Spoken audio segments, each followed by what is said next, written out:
Is this going right?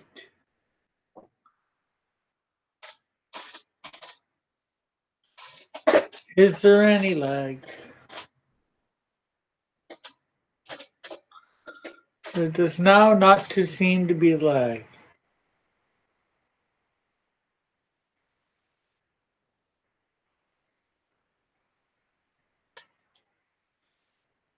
So,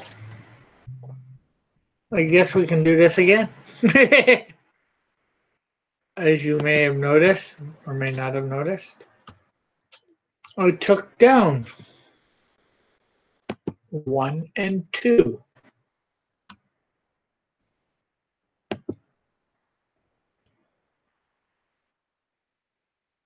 One and two. Okay, let's get my audio gone. One.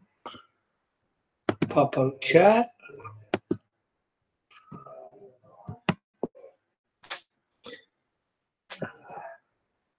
Are you watching out there, Mother?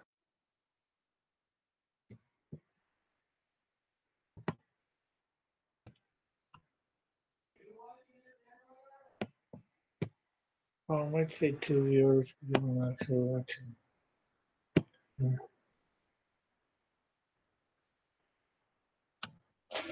I'm watching myself twice.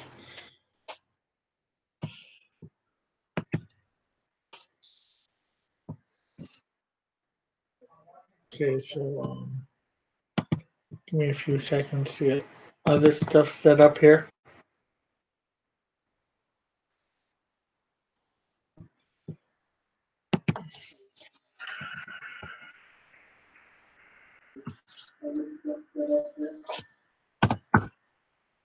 Yep, she's watching.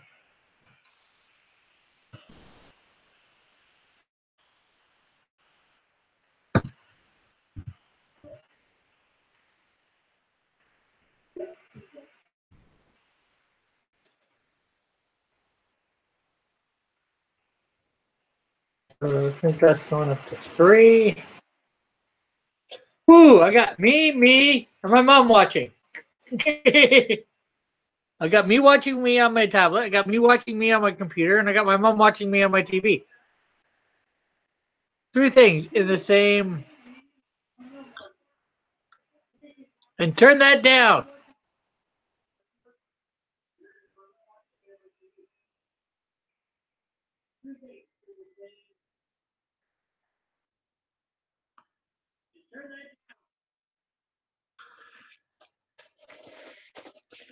Hello, whoever our 4th is.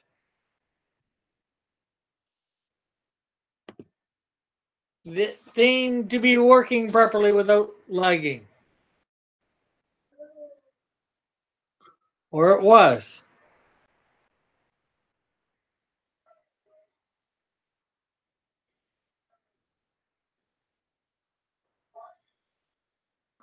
Number 4 has gone.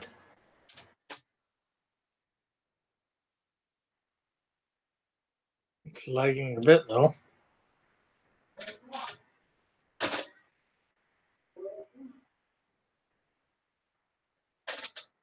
Wait a couple minutes, see whether anybody comes in. Oh.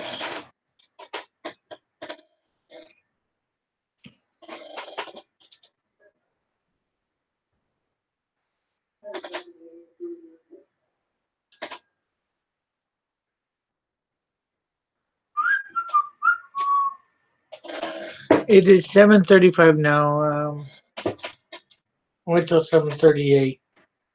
And if nobody comes in by 7:38, I'll just be on with the show. This is it. No more rehearsing. We know our parts by heart.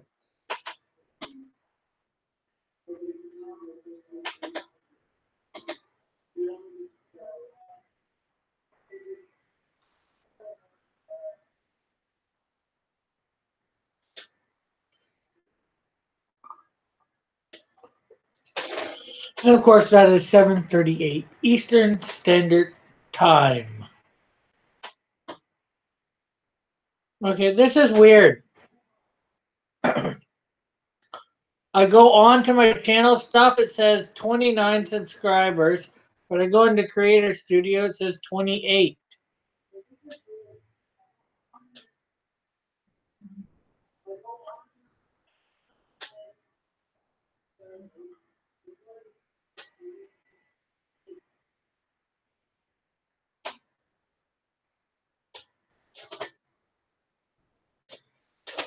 Hmm.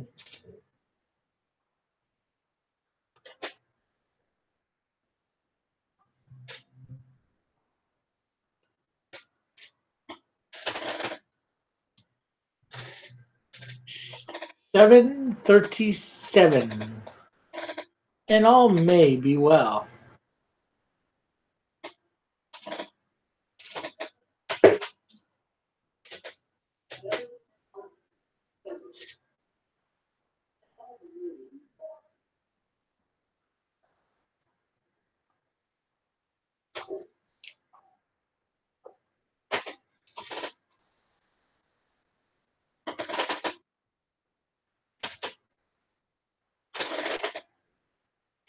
Well, for everybody who's tried watching my live stream today or it after it's been recorded, sorry for the bad audio, the bad video, and all that.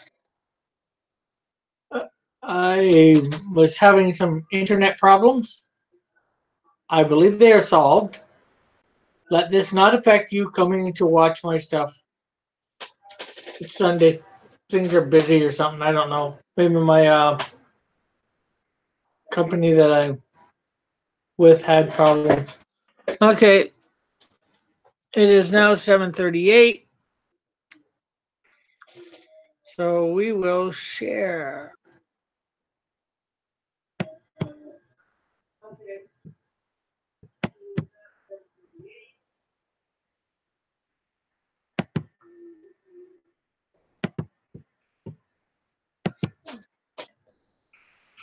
Okay, so here we go. Again, hopefully for the final time. My God, why hast thou forsaken me? Why art thou so far from helping me and from the words of my roaming? Turn it down a bit more, Mom. I like this is I find this interesting the way the passage starts. You know, these are like part of Jesus's last words on the cross. My God, why hast thou forsaken me? You know, just wow. Was he trying to quote scripture or not? It's hard to say. Hey, Chad, I think I got my internet problem solved. I've been streaming for the last 5 or 6 minutes, and everything was going good. um, so we're just restarting the scripture for the day. Anyways, so I'm on verse 2 now. Oh my God, I cry in the daytime, but thou hearest not.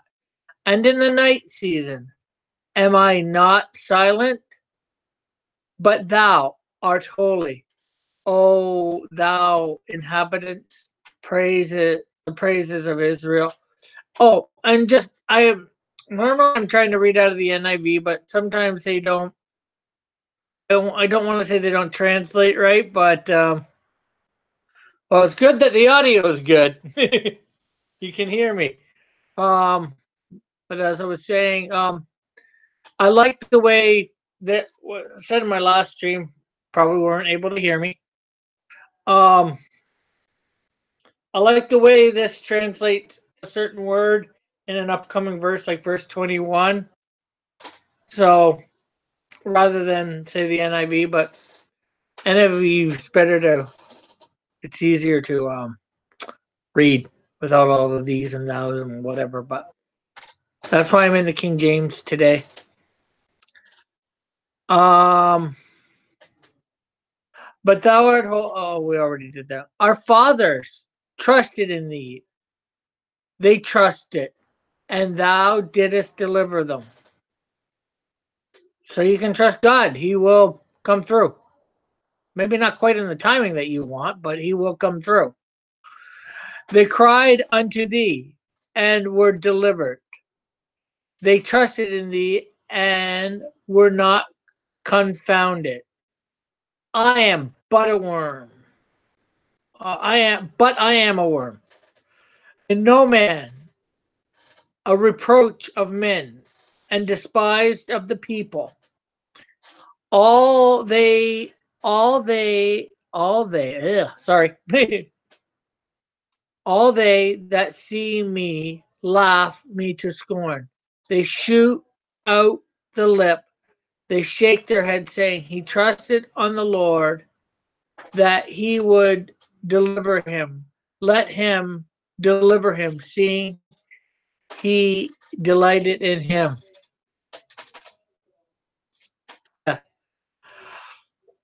I think this part here is suddenly talking about Christ. To me, it seems like these couple verses about scorn and the deliver almost seems to me like it's talking about foreshadowing of the cross.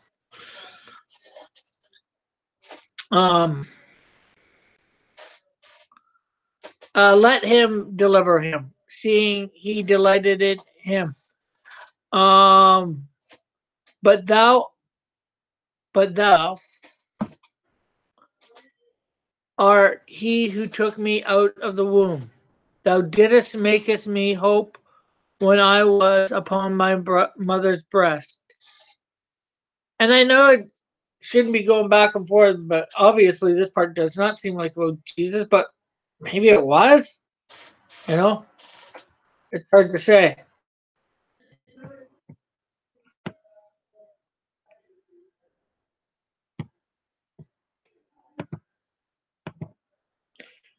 Okay, I'm just trying to get. Okay, there we go. I was cast upon thee from the womb.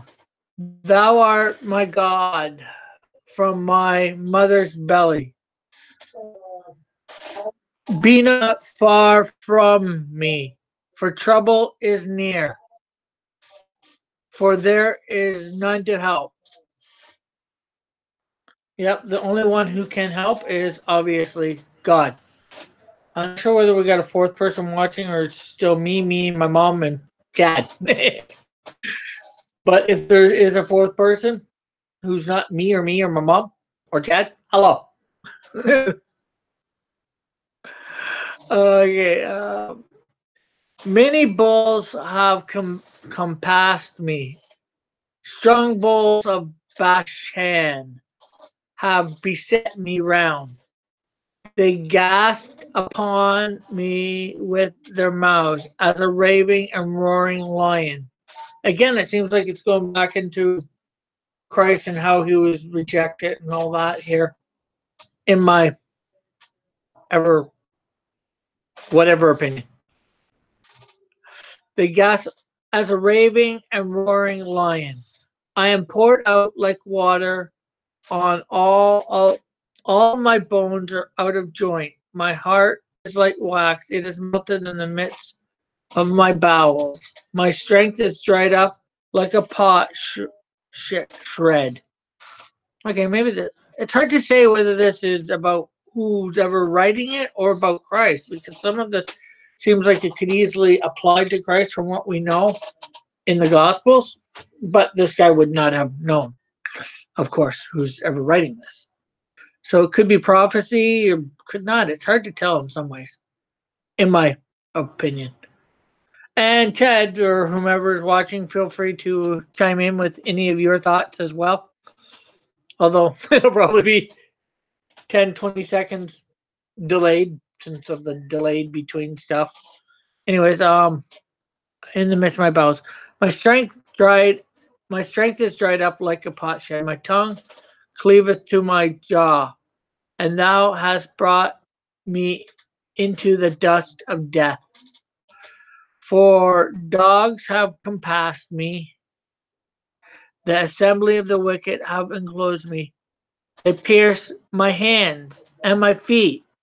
See there, that seems just like Christ because his hands were pierced and his feet. I may tell all my bones. I may tell all my bones. They look and stare upon me. They part my garments among them. Again, this again was done by the Roman soldiers. Gambling. They cast lots upon my venture, gambling for his clothes. What I said to say. But thou art not far from me, O Lord. My strength has haste thee to help me.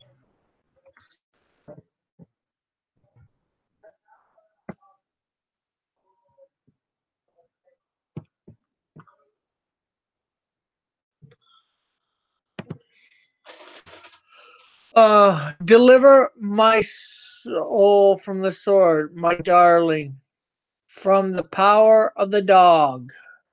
In other words, you're going to be out in the save them from the power of the dog because dog will eat whatever's left of you. You're just laying around. They can be scavengers, dogs. Now here's the verse that really where I'm taking today's title from. Save me from the lion's mouth, for thou hast heard me from the horn of the unicorns. Now, in the NIV, they do not translate this as unicorn. They translate it as wild ox. So I don't know about that. I'm not sure. I'll put him on the translation. I do have down in the description a video here on YouTube about what the unicorn might have been. Obviously, this is not talking about a unicorn that is like a horse and has a horn. Those things are mystical. They are not real. But, this person would not have talked about a unicorn as if it were real if it wasn't real. These people are smarter than that. It's just like when I was on yesterday's video about Leviathan and Behemoth. I think it was yesterday's when I was in Job. These animals aren't talked about unless they're real.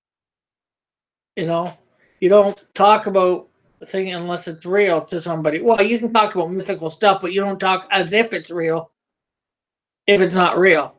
And I also got in the description a link to the Wikipedia page on unicorns because it has a nice history. They're not out of Greek mythology. The Greeks that wrote about them as if they were actual creatures. And the video that I've got linked in the description that's on YouTube is possible that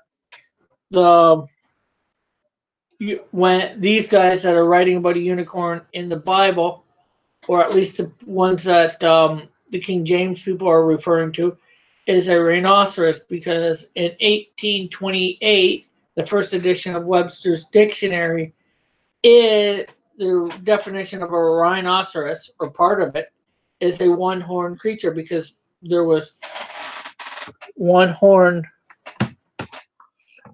rhinoceroses back then, and I hear there's still one-horned rhinoceroses in Asia, thus being a unicorn, a one-horned creature. Well, I mean, it's more than one-horned creature, and there's another verse. There's 9 verses in the King James with unicorn in, and one says about it having strength, the strength of a unicorn. Well, horses have some strength, but rhinos have more.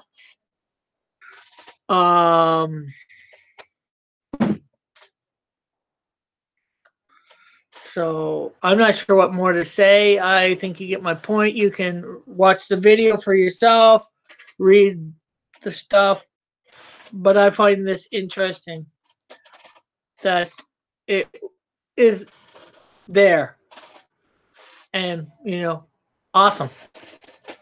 So I'll go on for a few more verses. I'll go to the end. Only 31 verses here. Do whatever commentary. I will declare thy name unto my brethren in the midst of the congregation, I will praise thee. I will praise thee. Ye that fear the Lord, praise him. All ye seed of Jacob, glorify him and fear him. All ye seed of Israel, for he has not despised nor abandoned the affliction of the afflicted, neither has he hid his face from them. But when ye cry unto him, he hears. So if you're afflicted, I know this is more saying to Israel, but if you're afflicted and part of the afflicted, he hears you when you cry. Don't forget that. How, we want them to act, instantaneous, live in an instantaneous society. You go into McDonald's and like less than 5 minutes, usually you have your food. You're living at home, you put something in the microwave and it's done in, like 5 to 10 minutes. And although that's not instant, it's a far cry away from, taking half an hour, 2 hours to cook your meal, which, probably did. I'm positive it did, like 100 years ago when they didn't have microwaves, they had stoves and that. And they had and even before they had ways to keep meat good and all that, different things. Bread, heck, back in Jesus' day, they had to make bread daily, otherwise it wasn't going to the store and buying a loaf and it being good for 2 weeks. So, it was a lot different, and I'm not sure what I was saying. I said about afflicted. We want our afflictions to be gone instantaneously. Use clay pots as oven. Yeah. They use clay pots as ovens or to boil water, on some sort of fire or whatever that they made.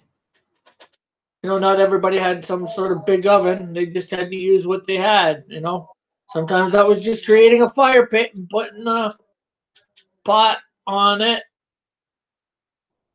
But we live in an instantaneous society, and God does not always answer instantaneous. Sometimes he answers no. Sometimes he answers wait. Because we were in Job yesterday, and Job was afflicted. But he had to wait for the outcome. Did God hear him when he cried? Yeah. We were told about that, and in fact, at one point, as we know, God came to him and said, "Yo, bud, you called? You want to talk?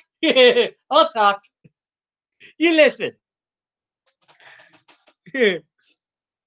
I think Job was a little hesitant on the outcome. I'm not sure how to word that. Anyway, so on with the show. This is it. My praise shall be of thee in the great congregation. I will pay my vows before him, before them that fear him. The meek shall eat and be satisfied. They shall praise the Lord that seek him, and your heart shall live forever. All the ends of the world shall remember and turn unto the Lord, and all kindreds of the nations shall worship before thee. This is sounding like the end. Now, my ever whatever not so humble opinion, ever so humble opinion, shall worship before thee. For the kingdom is the Lord's, and he is the governor among the nations. And all they that be fat upon the earth shall eat and worship. All they that go down to dust shall bow before him, and none can keep alive his own soul. In other words, without God, you ain't got a chance. You can't make you go to heaven or whatever. It's God's decision, not yours. and you got to know what he wants you to do. It's like if you have a job, if you ain't doing what the boss wants you to do, you ain't gonna have that job, or you can't do the job unless you're willing to do what the boss wants you to do. I know that can go in, might be a bad analogy, because depending on the way you look at things, Calvinism, Arminianism, and all that. Personally, I think it's just basically two different perspectives. One's God's perspective, seeing from the end of time, because he already knows what's happening. And one's our perspective, looking forward, because we don't know what the heck's going to happen. We can fall, we cannot fall, we don't know. God looking back, he knows whether we're going to fall or not fall.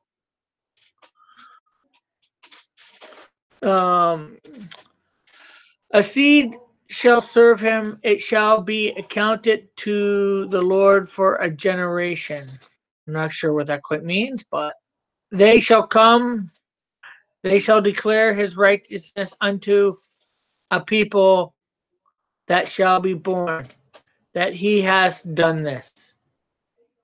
I guess save the nations through what he did do, as we know, as Christ coming on the cross. So, any other thoughts, Chad, before we move on to the drawing portion of this? Or any thoughts out there in the peanut gallery, Mother?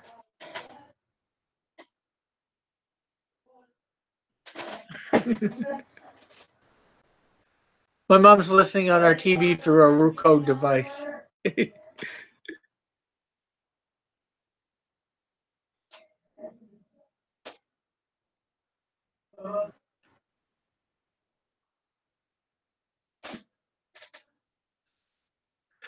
Oh, I'm not the best at explaining it either. I'm just saying what I think it means too. What I get from it, from the little bit I know of scripture, I'm no scholar or anything. I don't claim to be, but I've been serving Christ for over 30 years, so I've learned a thing or two.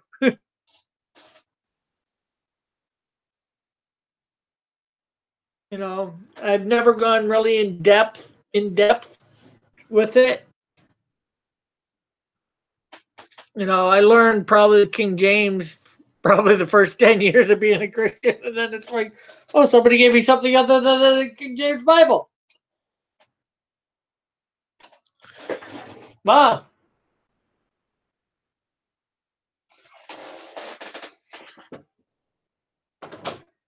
you want to come in and say anything?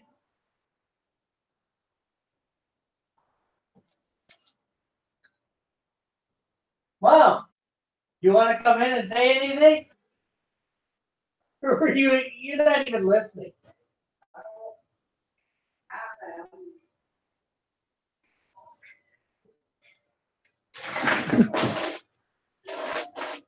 I'm just a layman like you, Chad. I'm not sure how long you've been serving Christ, and however long, that's good. I got saved when I was 7. I am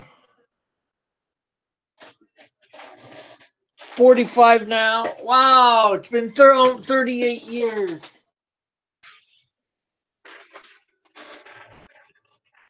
It's almost 40 years that I've been serving Christ. Wow, that's just crazy thought. Well, I guess it's not crazy thought, but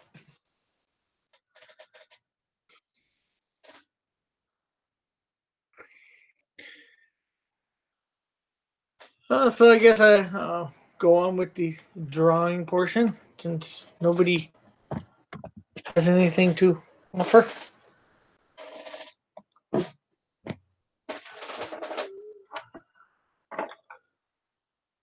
No problem about explaining either. It's stuff I've learned, so I pass on what I've learned. It's what God wants us to do, right? Pass on what we've learned. So let's go to. Okay.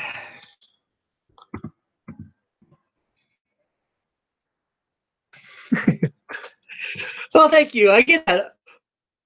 To be ever so humble, I get that all the time. I either get 20s or 30s. Yeah, I turned 45 last June. Okay, so I'm gonna try and do things a little different here.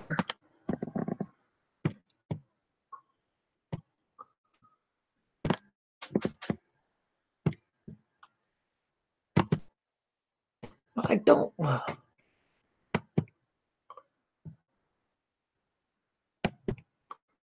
Okay, this is Lucan. Believe it or not, he is awesome. That saved when you're 4. That is completely awesome, my friend.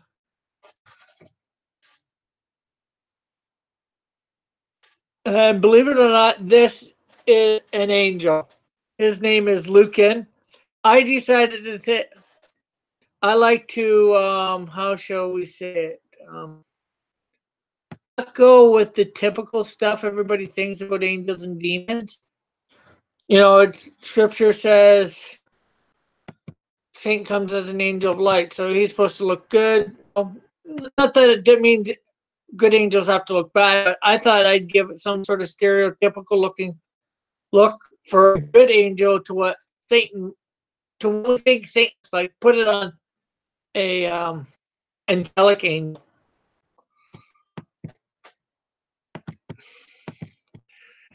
Just one of my crazy ideas, you know.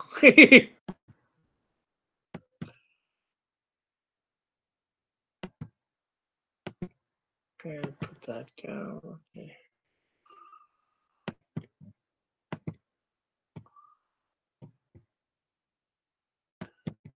Color. Now we need a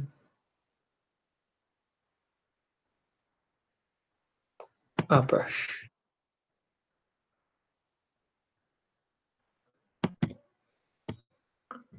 Artistic.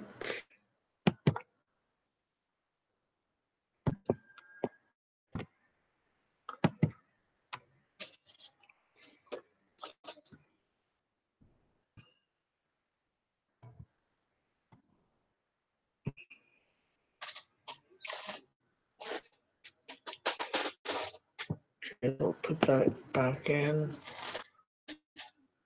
Oh, our layers, we gotta make sure we're on the right layer. Okay, we want that.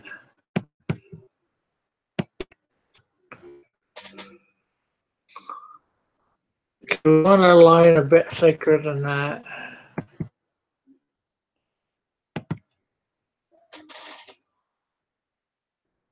Ah, that's good. That's a good. Okay, so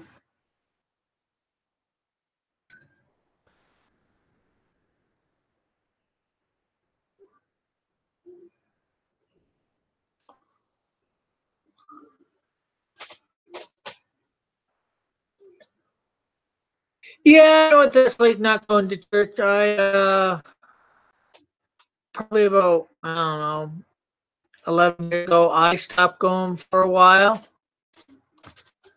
as well. Church culture can be, how do I say it? Not nice. It can be morons at times. So, you know, having done it for 30 years, I just got sick of it. I didn't stop believing, but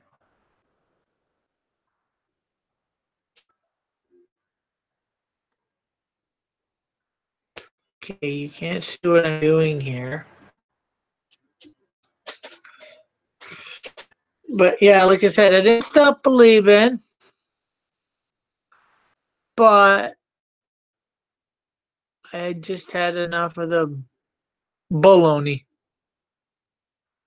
And then, because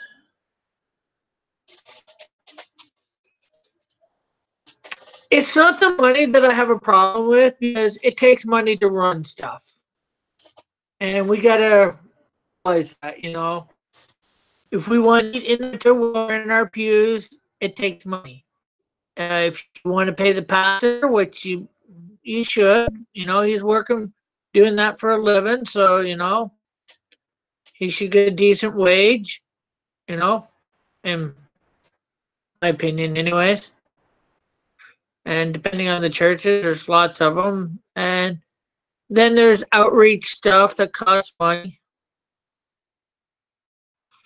Unfortunately, as you probably know, this will cost money usually. Not too many people are going to do something for free.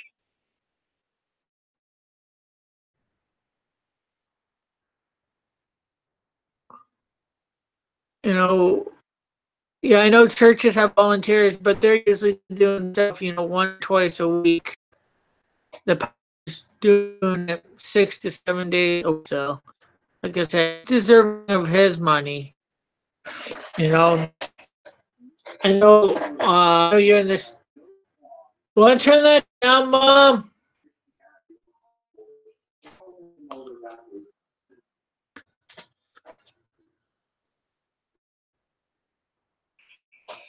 No, that's for. Unfortunately, like I said, I've been in the church for quite some time. I've been around it.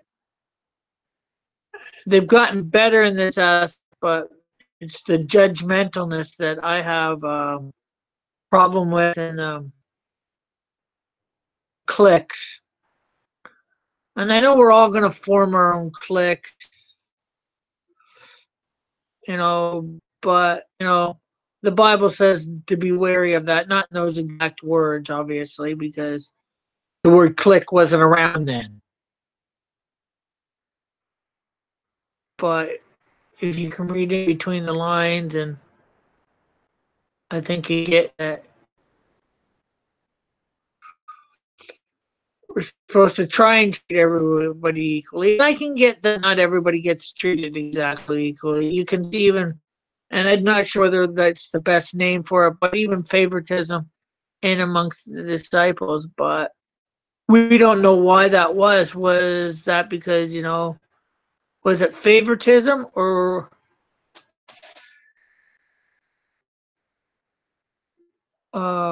you? Yeah, and that was just pathetic of Joel. That is showing you. You want to show Christian love? My question to Joel would be, have you read your Bible? Where is Christ's compassion? Where is Christ's love?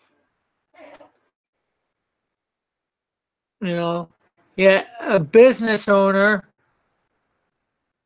I'm not sure whether he was a Christian or not. Let people come and stay in his whatchamacallit, his store.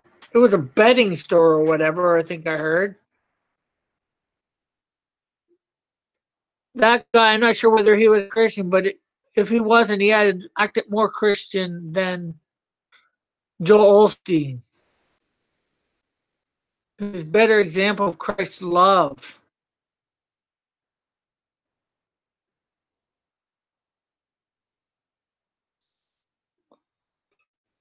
And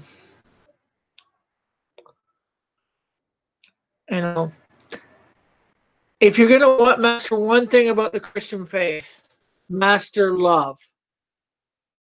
That's what I have to say, because that's something that I've strived to do, because I think if try and master love, that not that you can really master it.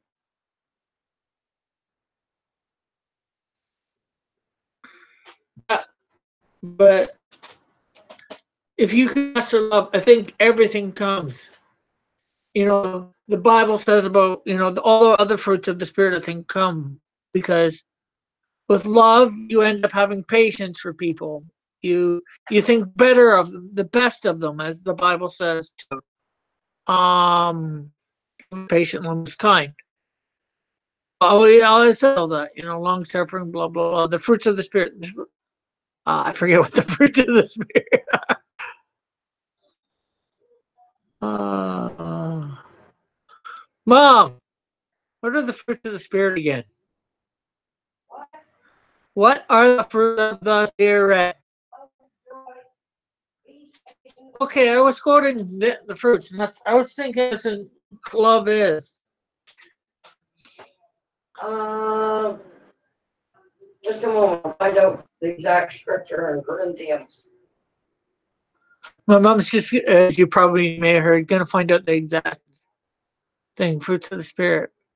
But as I trying to say, I think if you master love, all those fruits just come like so automatically, you know, because love is forgiving. Love is so much. Well, probably that chapter in Hebrews. I think it's Hebrews.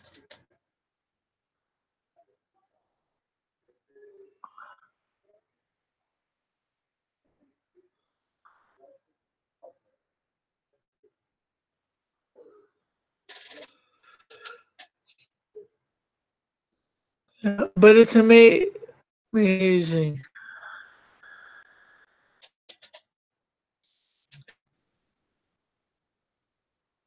But unfortunately, you have to use both, and the Bible says to use both because, and actually, you want to know something? Love uses the brain too, because, yeah, I know you say heart meaning love, but we got to be wary of the heart too. The heart itself is deceitfully wicked. I think even Christ said that exact quote. I could be wrong, or was it Paul? And I know, and love being loving is different than having heart, because sometimes love requires you to do things that you don't want to do, that don't seem loving, like the old adage, tough love. Sometimes love has to say no.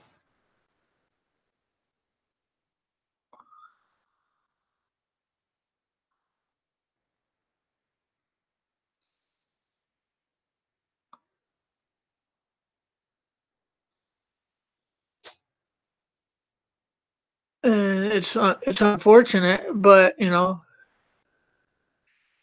I know this is probably not the best example. It's like a kid that wants to touch the stove. Love says no. Don't touch that burner while it's on. You're gonna get hurt. But then again, sometimes love has to let the person do it as much as they want to, because that's the only way they're going to learn. I wrote them all down.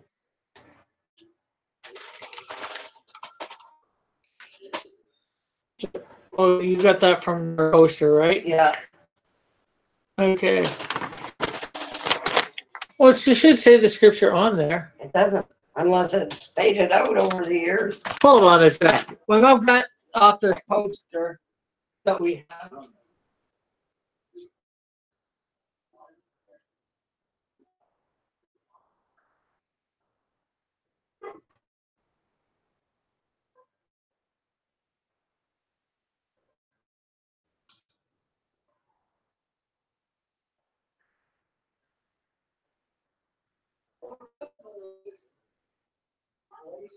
Yeah.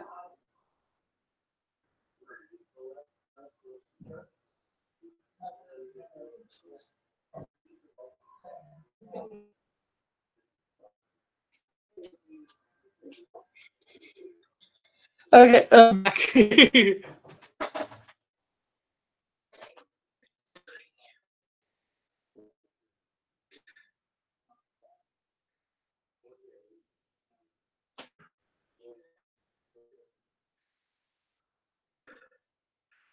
Okay. I have not heard of that, but I think I get what you mean.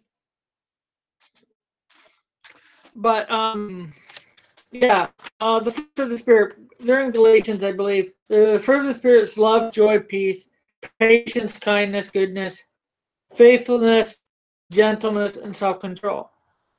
Well, as I was saying, if it's, I find it's only fitting that love is first on that list. Because if you have the fruit of love, it'll give you joy, usually. It'll give you peace, like I said.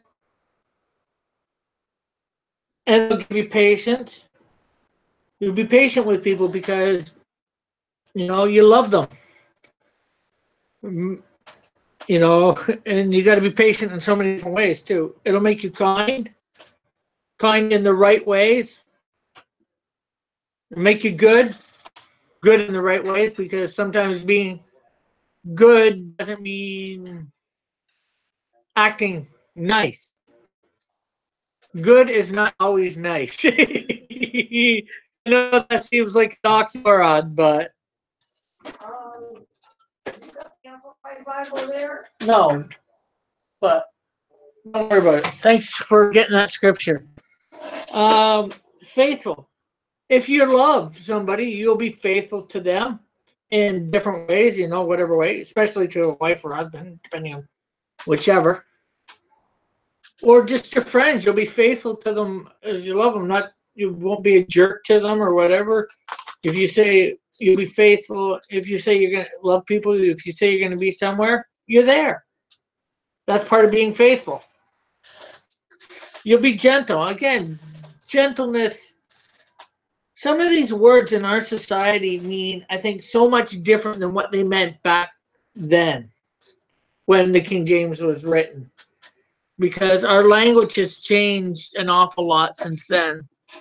But yeah, if you're loving, yeah, you're going to try and be gentle with people, as gentle as you need to be. But like I said, sometimes you need to be like Jesus, overthrowing the tables in the temple. There's a time and place for everything. It's elements under the sun. And he would have got that from God. And again, if you're loving, you'll have self-control. A little bit of theology, or whatever you want to call it. Rick Theology 101. Yeah, that's my name, by the way, Rick. So if you want to call me Rick, it's all right. I'm sorry if I'm going on like a blathering idiot. Well, maybe not quite idiot, but like a dog with a bone. Unfortunately, that's one thing I see missing in the church a lot today is love.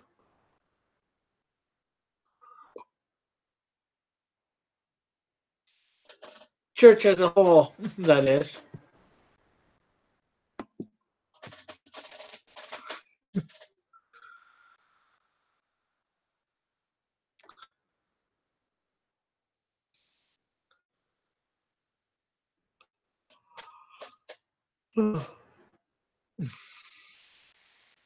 So anything else you you think you get me to rant out about?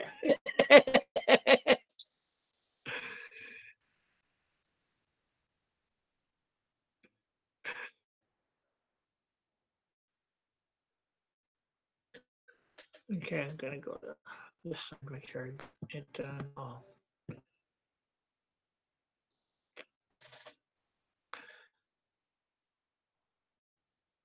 Yeah, anything you want to ask me about anything, feel free. Comics, Christ, I'll do my best to answer. If I don't know, I might give you a half-assed answer and say I don't really know, but here's my thoughts on it.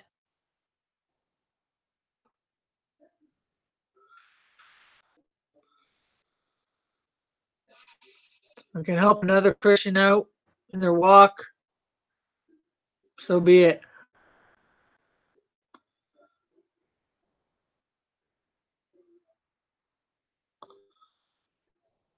Not that you need anything from me, necessarily. uh, I'm just a guy trying to create who's created a comic verse. No, I don't have a Nintendo Switch, unfortunately.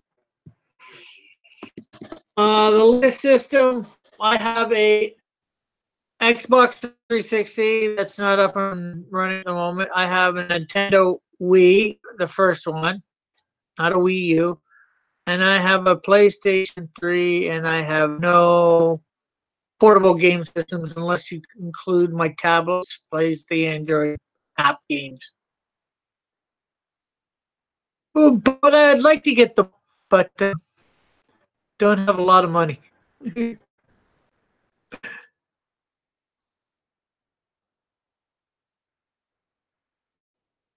I was probably more of a gamer when I was younger.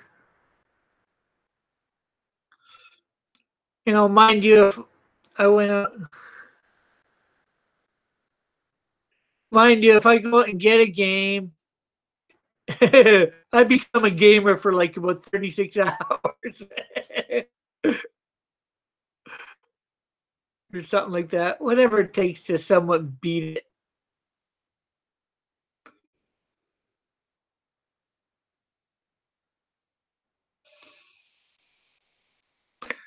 Unless it's, you know, like a game like oh, what is it?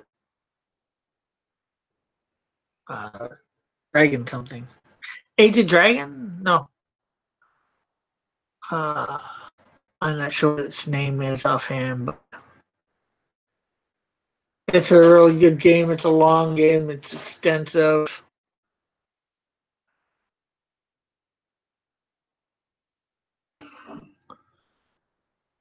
I like pretty much I'd say all types of games.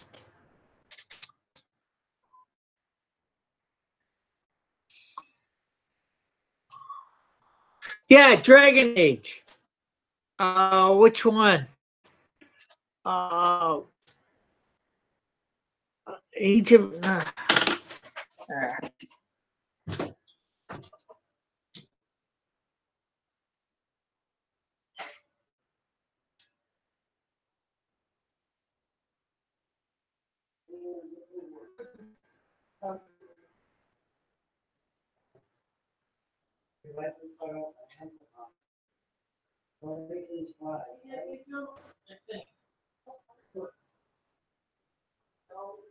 It's just the topic you're on, you know, it's saying like this guy is it's been safe since before he's 26 now. So he was raised that much. He's not going to church. I'll get my fun with that. But you know, we just got talking, you know, he really yeah, he's getting unnecessary. Yeah, you know. Now so you know, me a little bit older than the no longer, so he was good the fact that I could explain some of the TV. Yeah. Info on other stuff. Anyways. Yeah, sorry about that. I had to find the game.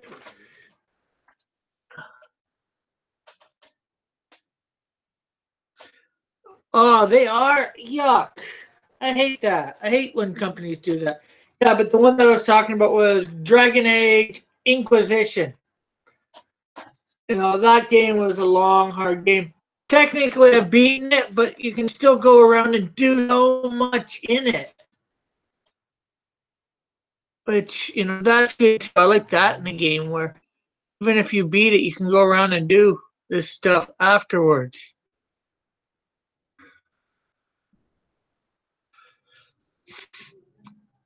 I hate the ASGW nonsense.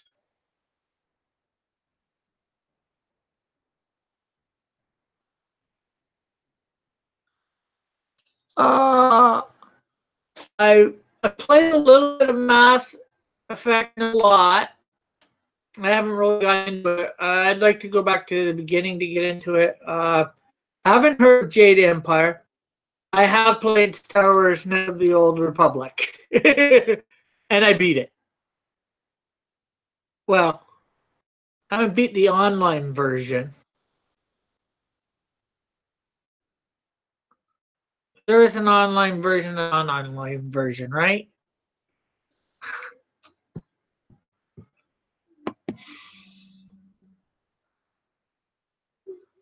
Or there's something similar sounding and name to Knights of the Old Republic, if it's not online as well.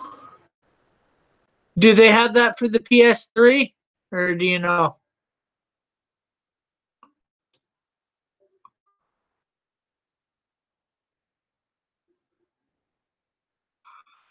I really want to get. I want to get a PS4 at this or what's that? Xbox One. Probably a PS4 because I really want to play. Well, I have a buddy who has a PS4, and I bought the. Oh, it's for the original Xbox. Huh. I had one of those. My hard drive's gone on it. I gotta get a new hard drive. Had mine modded with a 500 and had a 500 gig hard drive on it. That was awesome.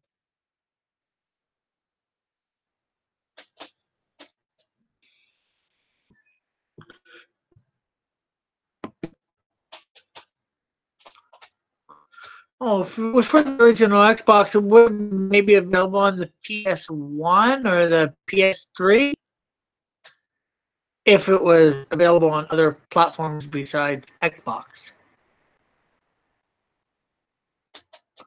That is. But yeah, I got the Arkham Knight for PlayStation. PlayStation 4. Play at my buddy's. Right now, he's not a place where he can have his PlayStation. I'm running, so I'm right near the end on that too. I just can't beat the darn boss. The one boss, and I already know who the one guy is. You know it's Jason Todd in I think the Arkham Knight suit.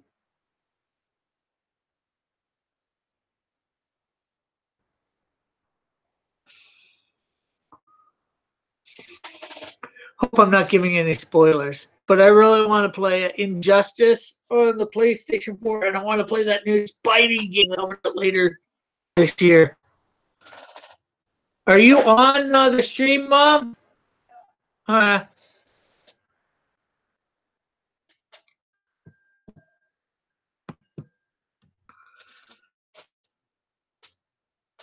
everyone called it before the game was released. Which game? Oh, the Jade Knight? You mean? That's what you're talking about?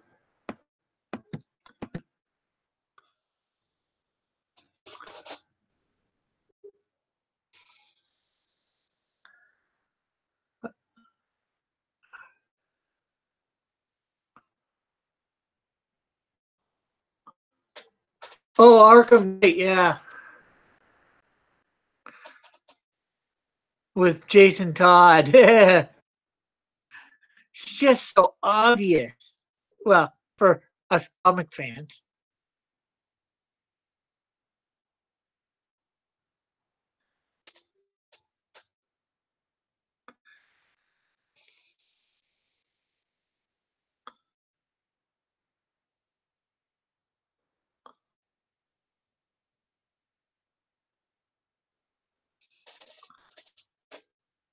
I haven't tried that yet. I've had the money, but I wasn't sure whether it'd be worth it or not.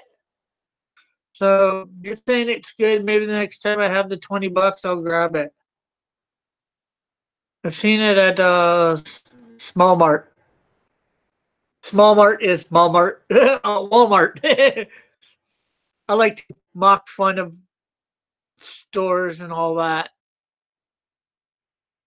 for whatever dumb reason. My weird sense of humor.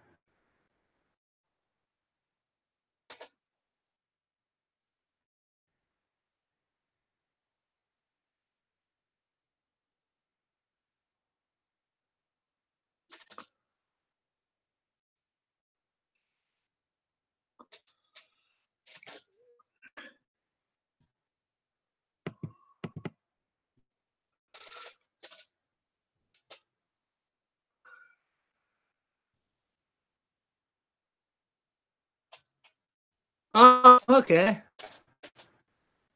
Hopefully the version at Walmart has both seasons and I don't have to buy the second season separately.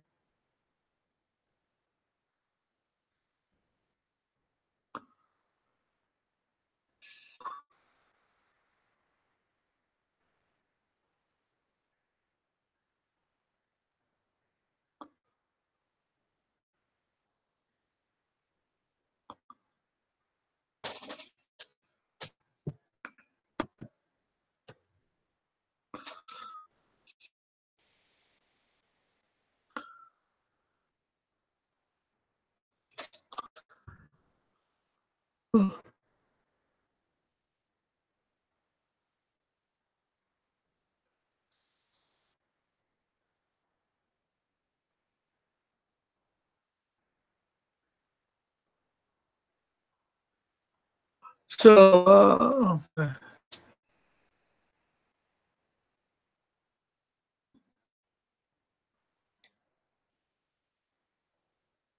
okay. Unfortunately, I have no idea that they are. I'm bad for that. When I started reading comics, and even still to this day, a lot, I don't pay attention to who the artists are or whatever on it unless something stands out to me. If it's just the art that you practically see in every issue, whatever, it's not stand out enough for me to pay attention. I usually it's got to stand out one of two ways: really good or really bad. Like Alex Ross stands out because okay, I did not know that. I've had that at one time. Unfortunately, I don't pay attention to the credits.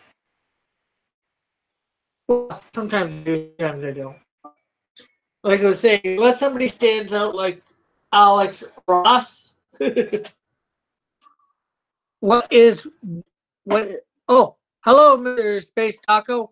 Um, and whoever the fifth.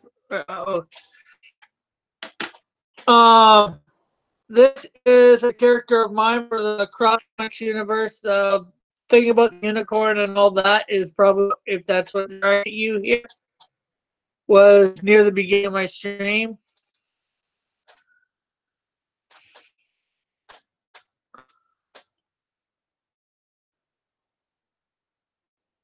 If you want to know any more, ask away. I'm more than willing to answer any question.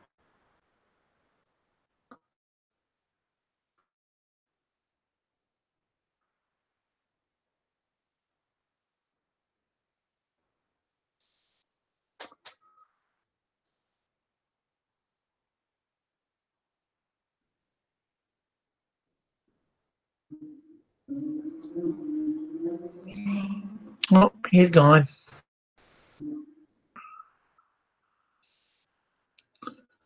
Okay, yeah, they're composers. I sort of got that from the mixed parts of the thing.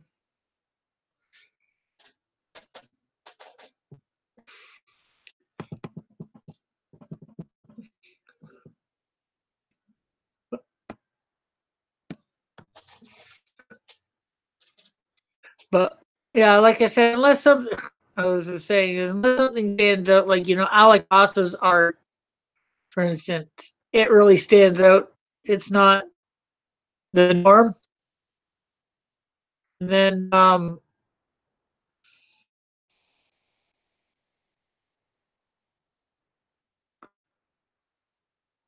there is, of course, I'm not sure what her name is. I don't want to remember her name.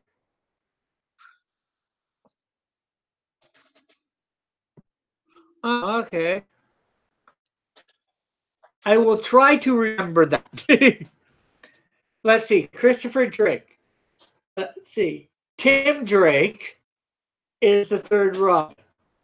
So some guy named with a surname to the third Robin did the Dark Knight Returns movie music.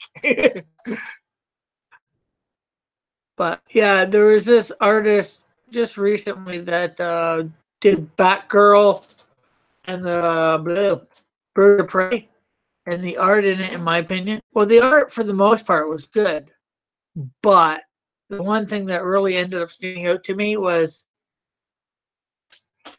she drew all the women practically like guys, and Batgirl was the worst of all. Batgirl looked like a guy in this comic book, literally. I read it once. I wasn't paying enough attention. I went back and read it again for whatever reason because I didn't realize I read it probably. And I was just noticing the art a little bit more. Because I guess I'm more into the story the first time I read it. I pay attention to the art. I like the art, usually. But then the second time around, I noticed. That's supposed to be Batgirl. Batgirl looks like a guy. Yeah, just like the new She-Ra. This was before She-Ra.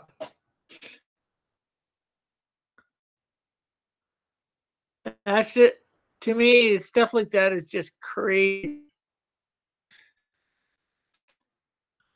I'm not sure we ever saw the He-Man 2002 series.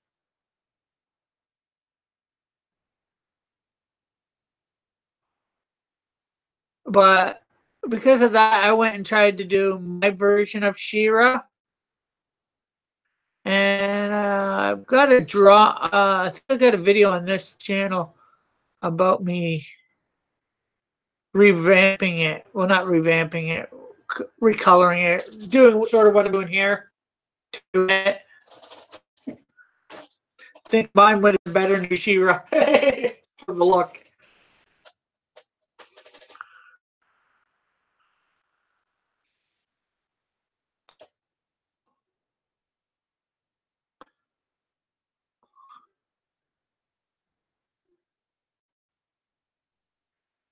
Yeah, it was good. Although probably a lot of fans would kill me for saying this, I think it was a little bit better than the original, just because it had more story continuity and all that. I think as a kid, sure, I loved the old one, the one from the 80s. I grew up watching it. I didn't care about continuity back then. But as an adult, I like the continuity a bit better in the 2002 version.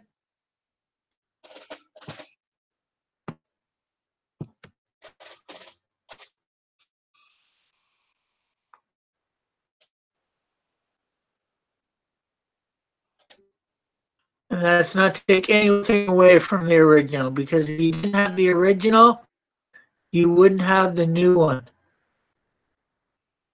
Transformers, I can get into. Dragon Ball Z, not so much. I grew up watching the original Transformers. So I like the live action movies, but I don't know how they changed them. Especially when I was hearing beforehand, oh yeah, we're gonna stick to the original generation.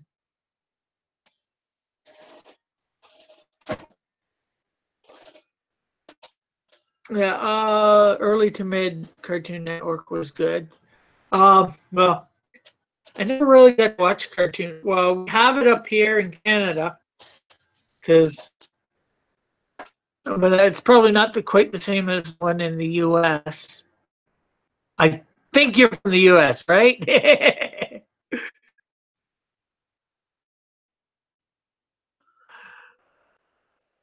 I hope I'm not making a bad assumption.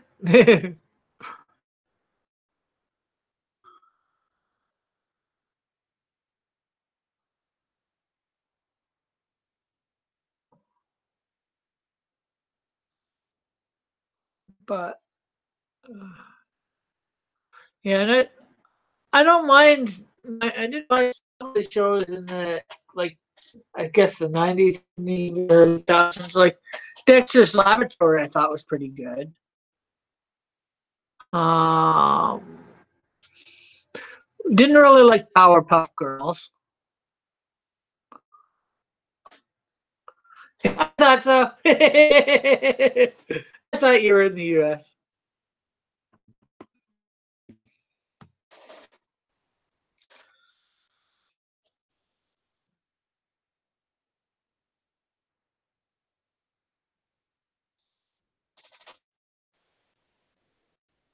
Yeah, Michael replaced Hotshot and Rodimus.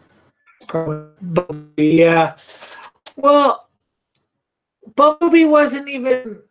I'm not sure whether it's replaced Hotshot or Rodimus Prime with Bumblebee, but because in the original generation, Bumblebee was thing probably more. Although Jazz was in the original, or I mean in the movies, we know the story quick. I think he would have been. I think he was like first officer, or however you want to say it, second in command. Or I'm not sure who would have been second in command after Prime. I know they probably said, but I just forget.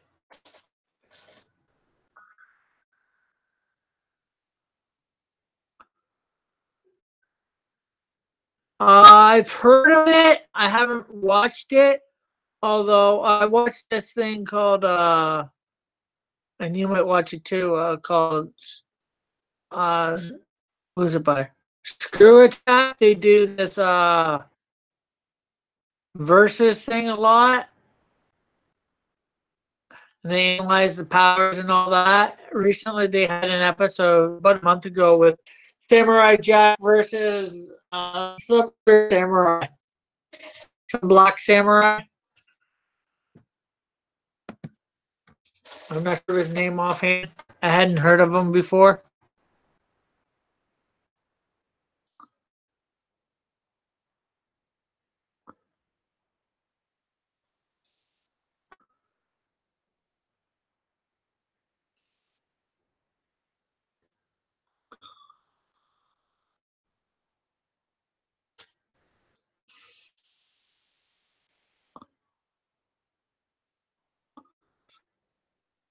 Uh, on that note, too, I have created a samurai for my universe, and actually he'll operate probably back in feudal Japan or whatever. I'm not sure yet. I don't know a lot about him. I just know his name, Servant of the Rising Sun, and Sun is spelled S-O-N, not S-U-N.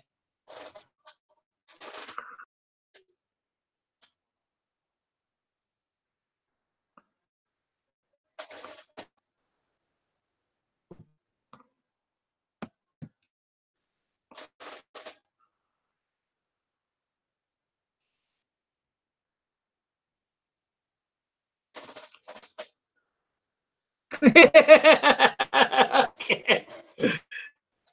I just watch it for fun myself. I don't get in all the talks and all that. And I can't say that they would cause them, because a lot of those debates are probably already out there.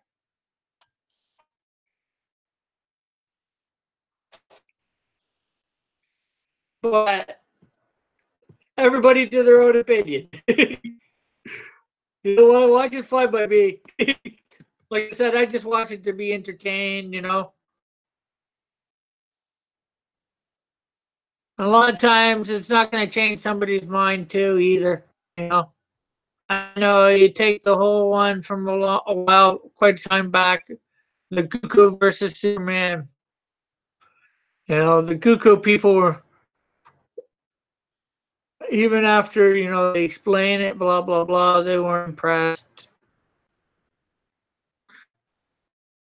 So you're right. It's probably a lot of fights.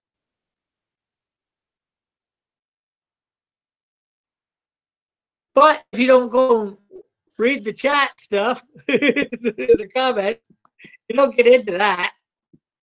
At least not from their perspective, anyways. And it's good entertainment seeing these people battle that you would never normally battle. But like I said, don't want to watch this fight with me. I just give him my 1 cent's worth opinion. My opinion, whatever it's worth to you.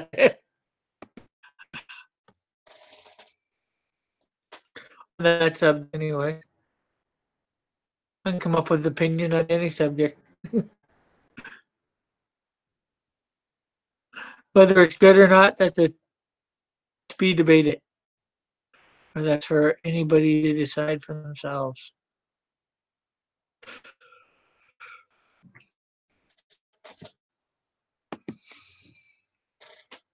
There is a lot to this character.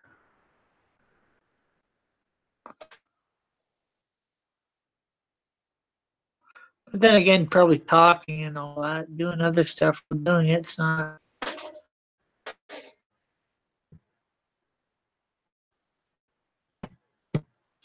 helping. But I'm having fun chatting with Chad.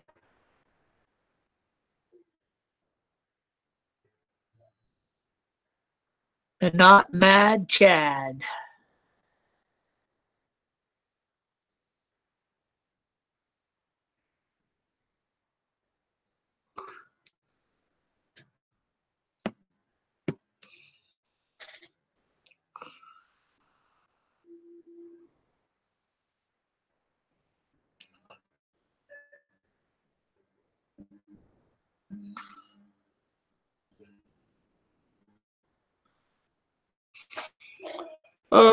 So. Here, what do we got done? Okay, so what we have left to do to complete him is we need to put his rest of the wing on this side.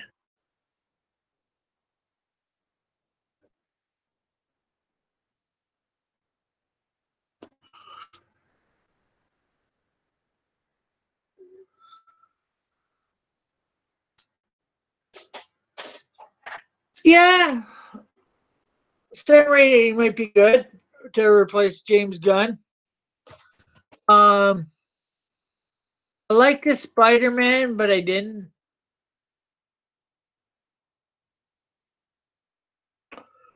I didn't mind 1 and 2. I really didn't like number 3. I think he really messed up on Venom. I don't know what they're going to do with this latest version of Venom. To me, it looks good from the trailer, but I know other people are saying otherwise. I usually try and decide for myself and not let other people form my opinion. When I say same for everybody else. Don't let me form your opinion. Form your opinion based on what you know or think you know or whatever, because that's how I form my opinions on what I know or what I think I know. And I'm willing to be corrected, but you better have some hard evidence or good sound logic.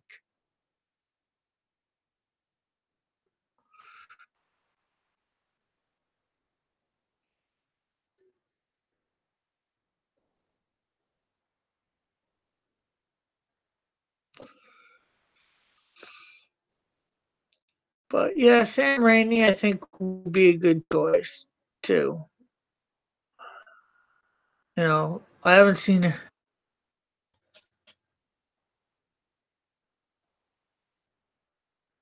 Oh, that's why.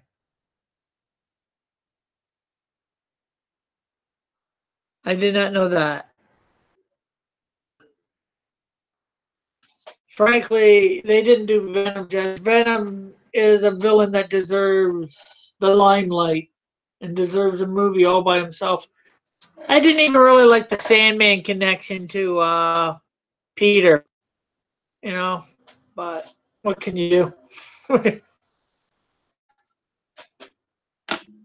Why do all these villains have to have some sort of connection? Why can't they just be a villain with no connection like they are in the comics usually? Stick to the source material.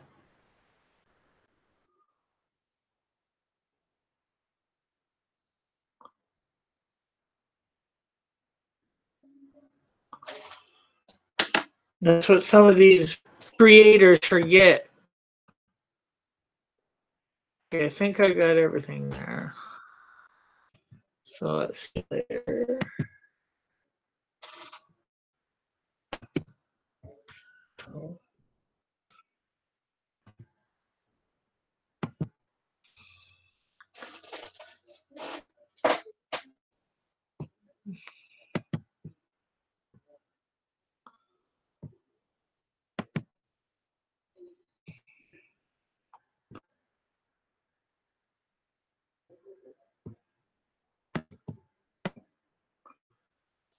Uh, was it him that did the good Hulk or the bad Hulk? The first Hulk movie, Aviarid, or however you pronounce that.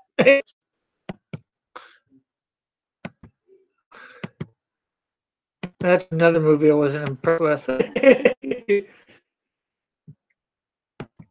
The first Hulk movie. Well, should I say the first Hulk movie? Because technically, the first Hulk movie would have been the one with Bill Bixby and Lou Ferrigno, based off of the old TV series The Incredible Hulk.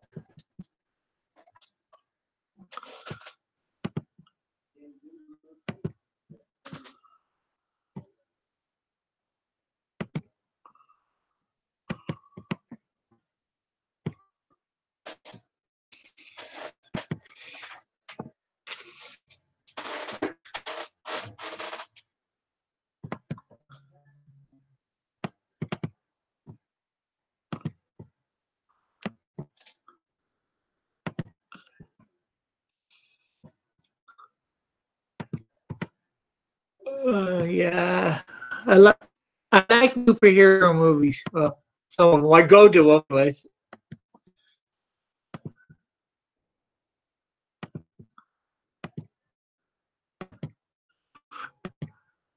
Sometimes I regret going to them, but I go to them.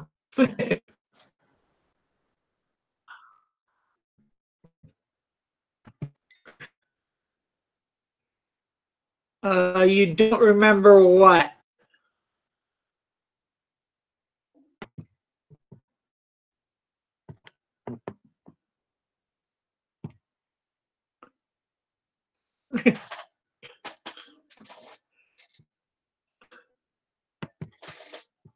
Probably the old Bill Bixby series, Incredible Hulk series.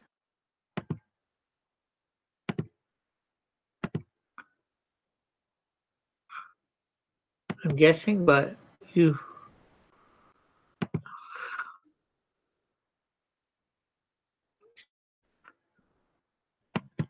So you have to tell me what you don't remember. You You got to remember, by the time that you see this, I'm like about 10, 15 seconds ahead or more.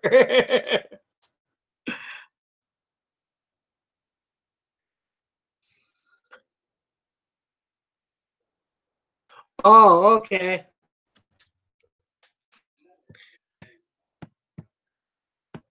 Yeah, yeah, the one where I forget who played the Hulk, but I don't blame the actor. Most of the time, I blame the screenwriters for things. You usually tell when it's the actor's fault. I know some people say certain actors are bad actors, but question sometimes is that they're bad actors or they've just been given bad films.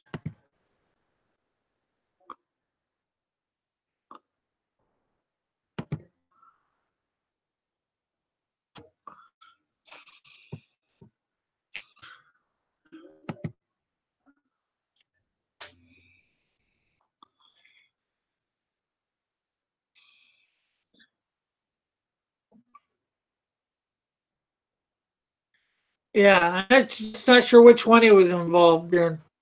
I think it was the first one where you had Bruce Banner's dad was the villain.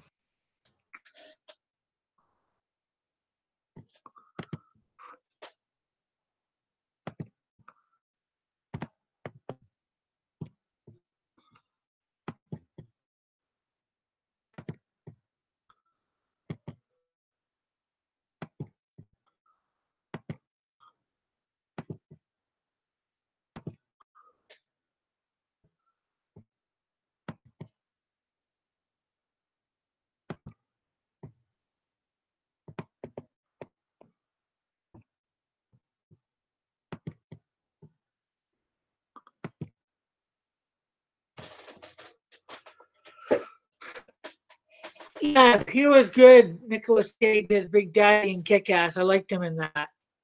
I think that suited him a lot better than the fact that he might have been Superman. Oh God, that would have been just seeing him in that outfit with the long hair and all that makes me cringe.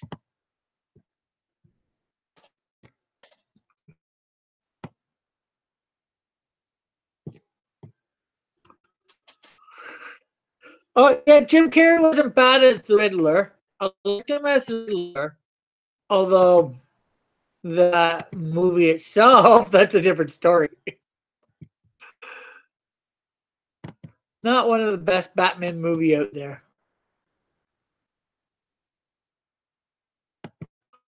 Then again, the Nolan series brung it up a notch till they hit Bane.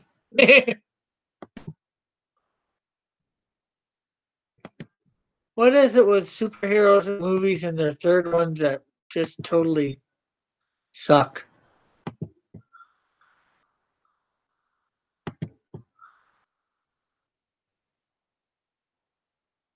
The first two, Batman with what's his name? Stephen Keaton, uh, Michael Keaton. They weren't too bad. The three sucked. X-Men 1, 2 were pretty good. Number 3 sucked. Spider-Man 1, 2 were pretty good. Number 3 sucked.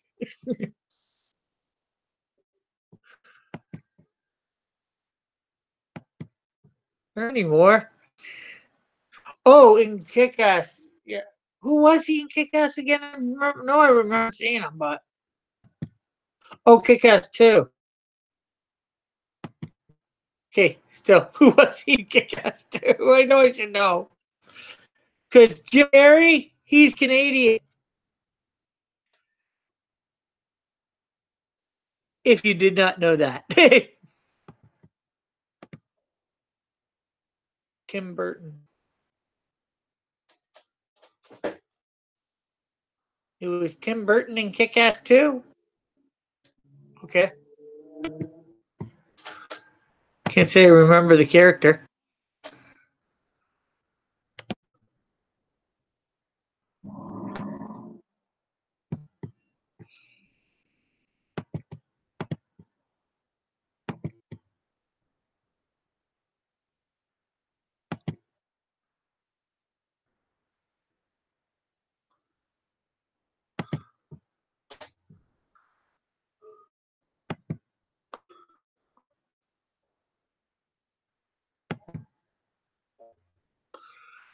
Okay, so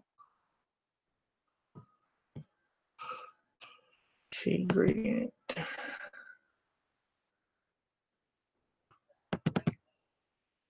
Okay, I think I'm gonna make his hair white.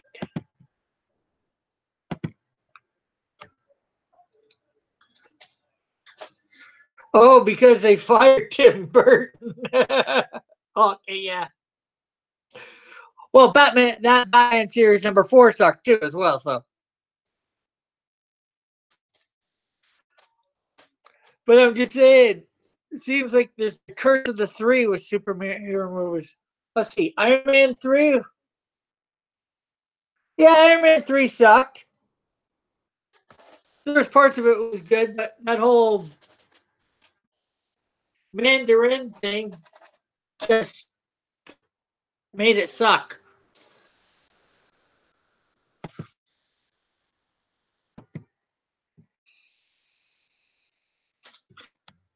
Okay, do I got? Yeah, I got all that. So let's go letters.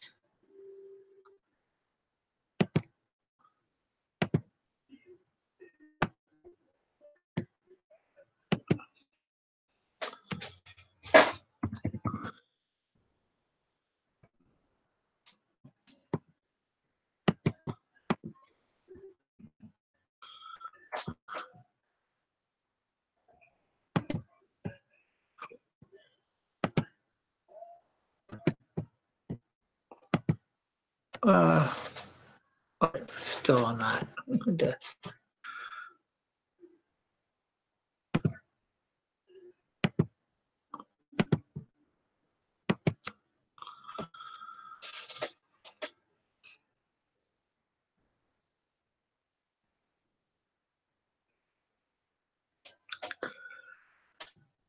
Let's see. What are the 3 movies where Captain America, Winter Soldier, Civil War? Did Civil War?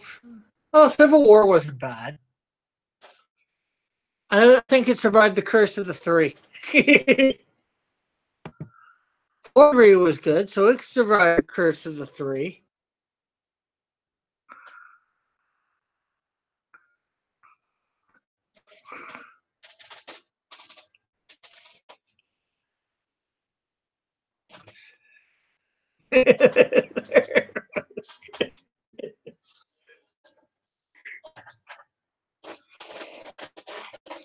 And then there's, of course, like you said, some movies that don't even get to number 3 that their movies suck. Catwoman, the made-for-TV movie Steel. um, what's the name of it? Catwoman. Oh, Elektra. That was even worse than the Daredevil movie, Elektra. I can't say it was worse than Catwoman, but it came close.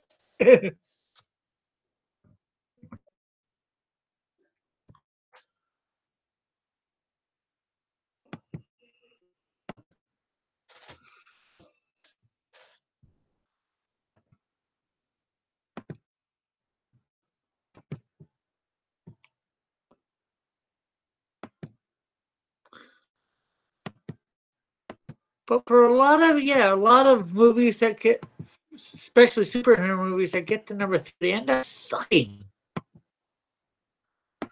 Like, you're right. Thor's the only one that did suck. Ghostbusters 3. Whoa, did that suck? Is that Ghostbusters? I'm still not sure whether that's supposed to be a reboot. I think that's supposed to be a reboot. So that's number 3, number 1, 1.1. But it sucked nonetheless.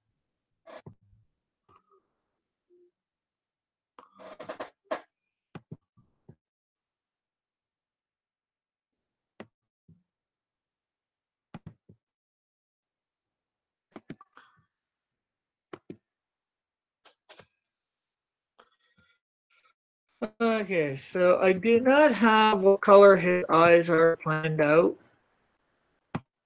already, so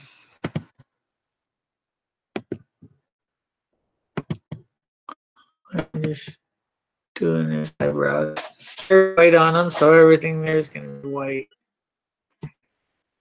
Um,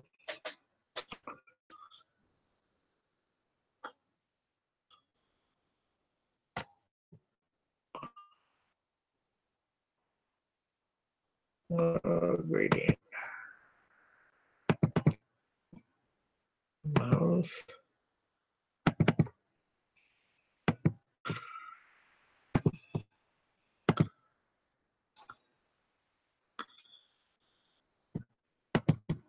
What color should his eyes be? You know what? I'm going to stick with the theme.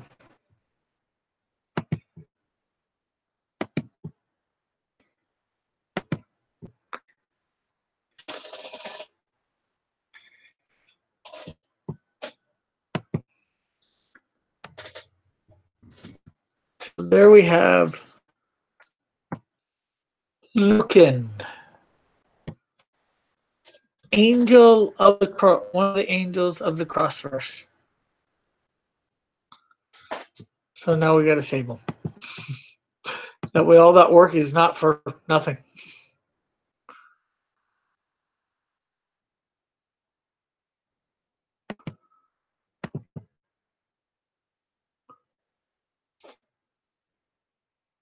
Yeah, I haven't seen the new Harry Potter stuff yet. I saw all the other first 8 movies. So,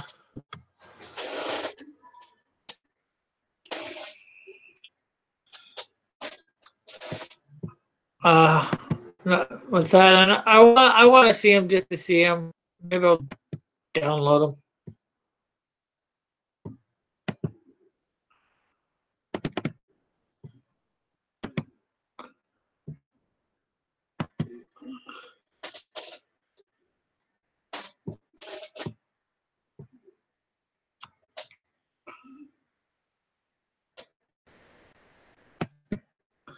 And this here is Mandrill. Mandrill. How I sort of came up with the idea for this guy was I named Mandrill for the 8 type creature, and well, I was trying to do it that way, and then I'm like, how can I make this interesting as a character? And I went Mandrill. I just sounded up Mandrill. Oh wow! I know there's probably some sort of character like him or whatever already, but nothing new under the sun, as someone would say. I don't know anything about his personality. Yeah, I got that from seeing the latest trailer for the new one with the headmaster of Hogwarts, the young person. Well, not young person, but like in his 20s, maybe 30s.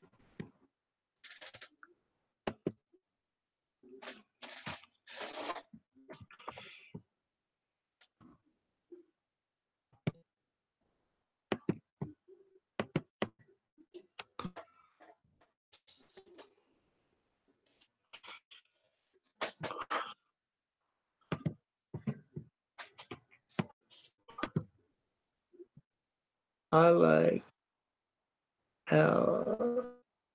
Lord of the Rings. Yeah, I like Lord of the Rings better too myself.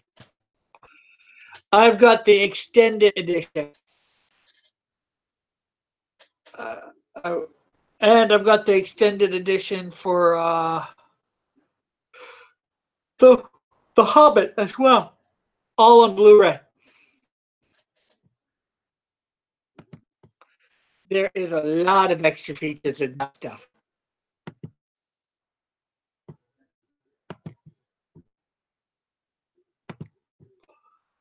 I like a lot of time watching the making of it, all that.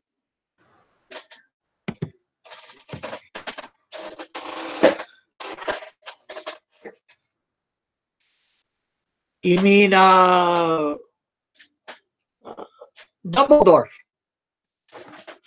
Dumbledore. There's his new name if they do that. Dumbledore.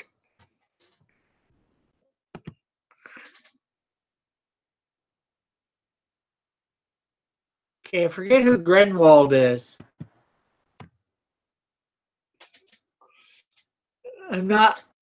I've seen all the Harry Potter movies, but I'm not a big fan. So excuse me for not knowing all the names.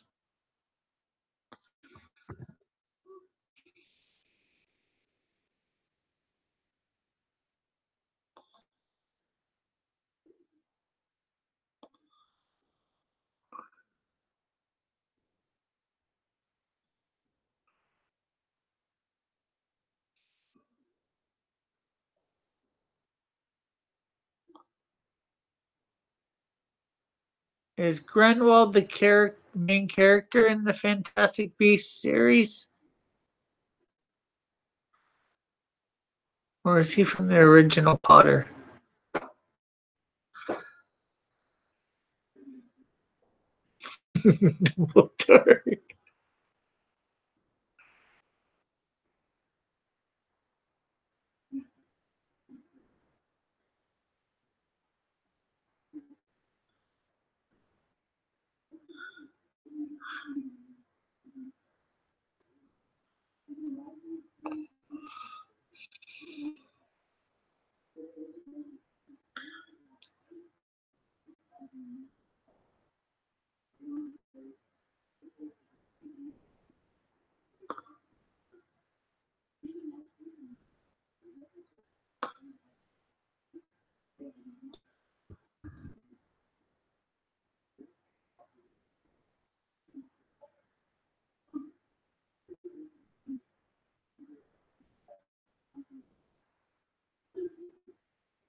Yeah, I can't remember the last battle.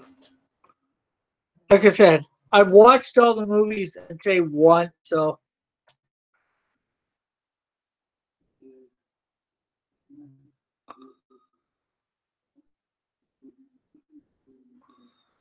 Okay, Grenwald is the new main villain in Fantastic Beasts series and is played by Johnny Depp.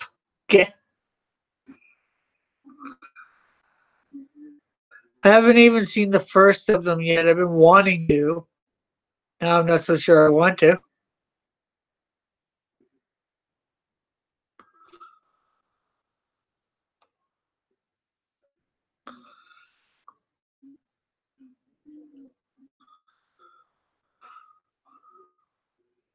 A lot of Johnny Depp stuff I actually like, though.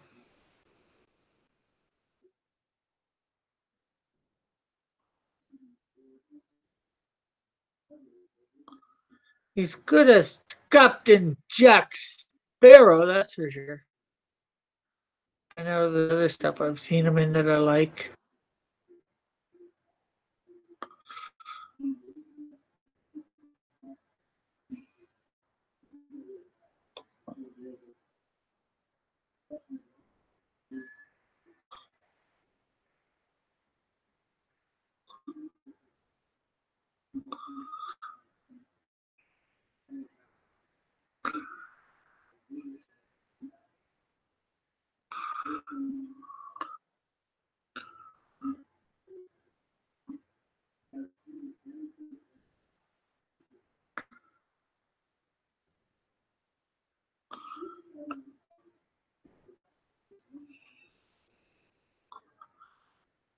What?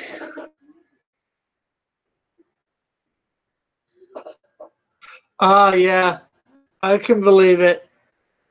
What I'd really like to see completed as a series, actually do it from beginning to end, although they've done it one of them several times, and the other couple times is BBC movies. Well, not all of them. I'd like to see um, the Chronicles of Narnia done full. I think if they try and do them, they should reboot them and start with the Magician's Nephew, then do num- I can believe it that she lost a lot of her fans doing that. And then do the Lion, the Witch, and the Wardrobe, but I don't want them to end the Lion, the Witch, and the Wardrobe with them coming back. I want them to end it with them getting crowned, because then you can go into the next movie of A Horse and His Boy, and then they come back. Then you put them coming back at the end of A Horse and His Boy.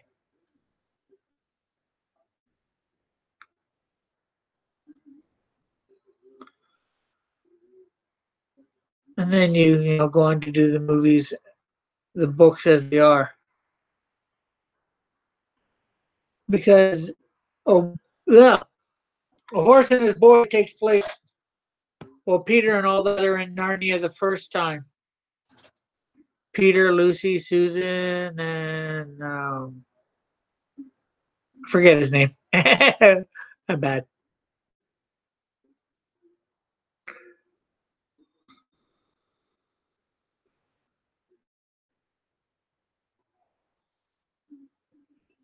But yeah, you gotta stay true to what you made the characters originally. You can't just do stuff to please.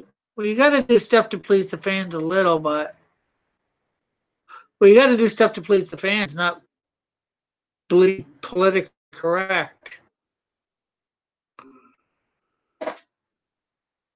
Yeah, I have. I'm pretty sure I have. It was out like what 2 or 3 years ago. I forget who it starred. I didn't even realize it came out, and then I heard about it and found a way to do it.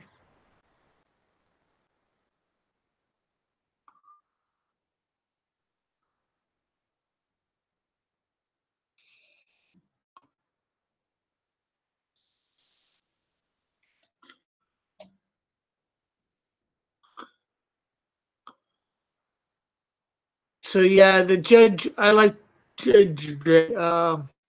Did you ever see the one with Sylvester Stallone as Judge Dredd?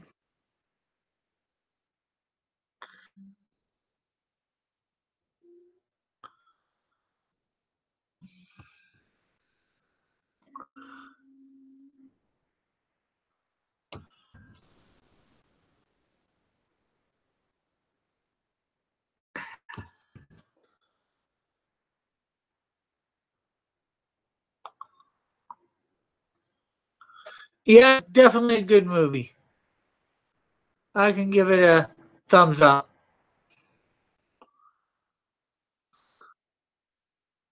Now, mind you, I don't know a lot about Judge Dredd. I know he's a DC. I think he's a DC character put out by DC, but I don't know where he fits in the DC universe.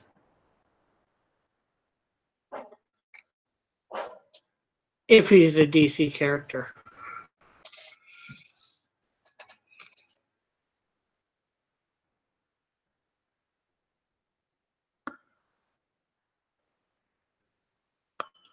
Not sure what you're saying yeah to, but I'll take it.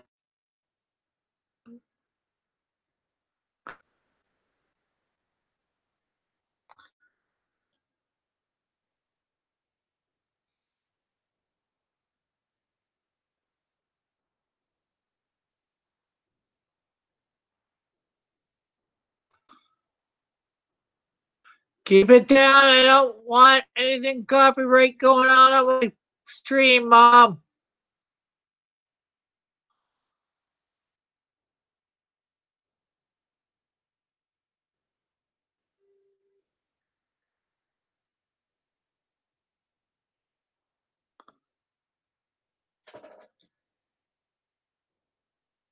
Oh, okay, 2008 character. Could have. I know he's interacted with these characters a few times. I've seen, Batman and Judge Dredd and all that.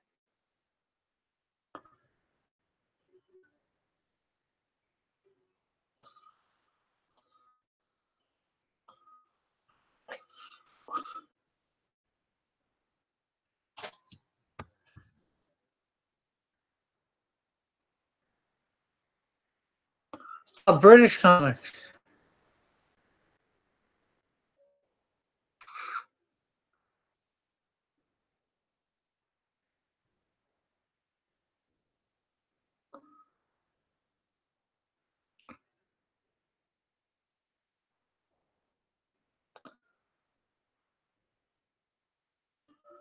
Yeah, or he could be one of these, maybe done by 2000 AD now. I think he was once done by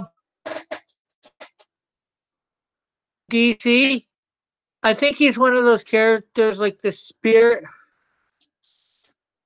Yeah, I haven't seen that one, Judge Dredd versus Aliens and Predator. But I was saying, Judge Dredd might be one of those characters like the Spirit, or there's a couple others that they seem to go around to different comics. The Shadow, the Spirit, and the Shadow, they seem to get published by different people every so often.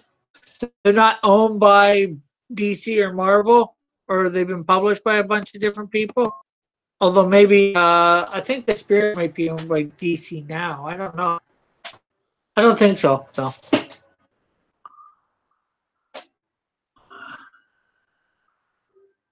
because he's not in their main universe, so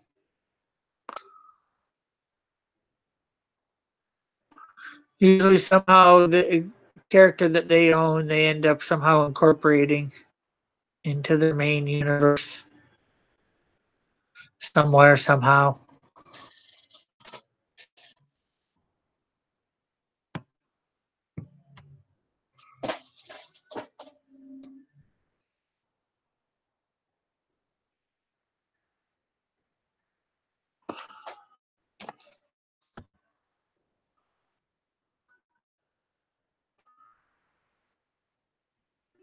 And I like Alien and Predator too.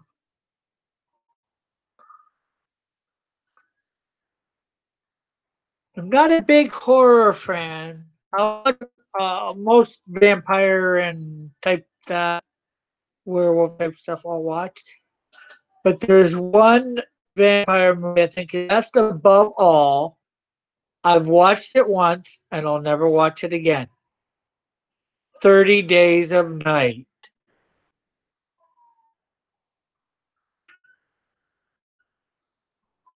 To me, that movie was just a little bit too realistic.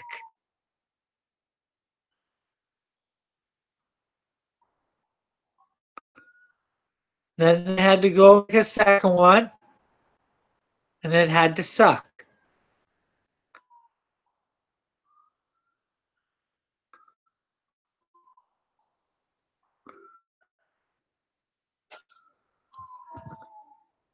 It became like any other vampire movie.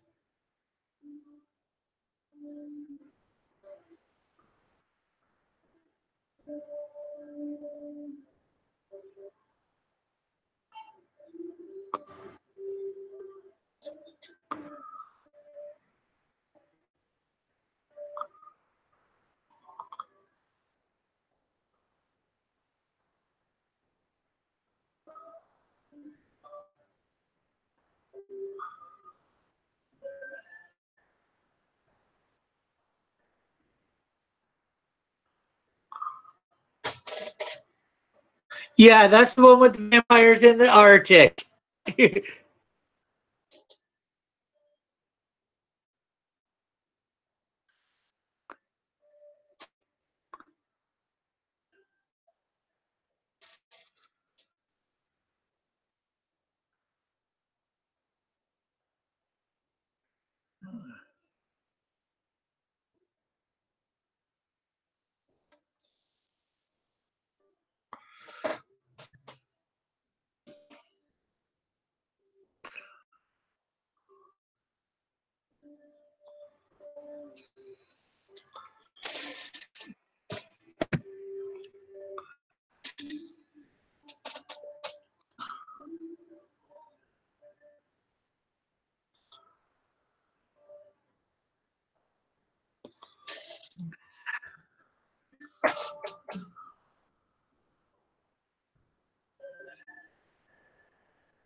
Oh, oh, you haven't seen that. Oh.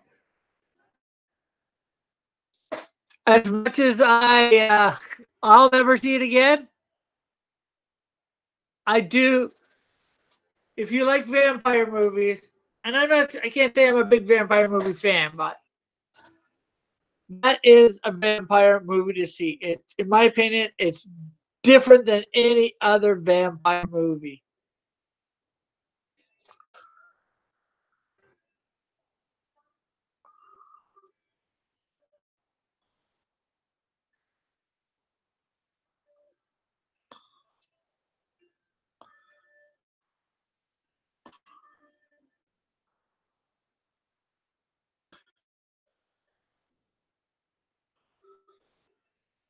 Okay, that looks better.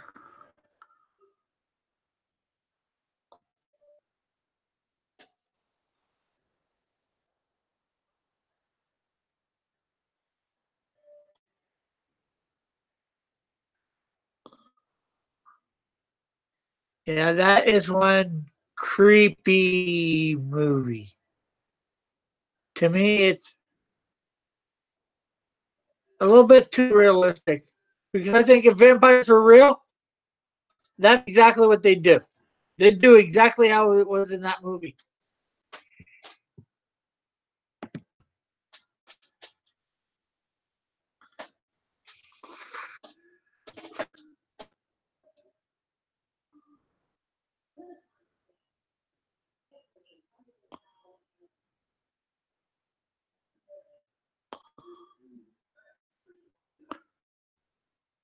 And the thing that I found out after, it's based on a comic book. I've never read the comic book, though. I should. Love the Thing with Kurt Russell. I haven't seen that, I don't think.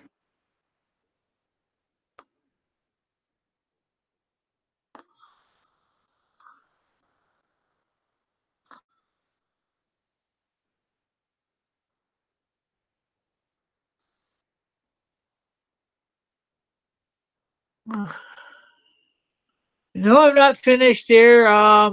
Give me a couple minutes. I'm gonna go make myself something to drink, and I will be back to finish this off and to continue our chat. I'm enjoying our chat.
But at least with him there, me talking with him, it makes the stream a little bit more interesting too, Mom.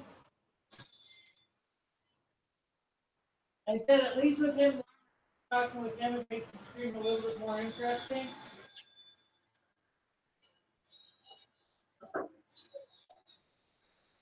Just one.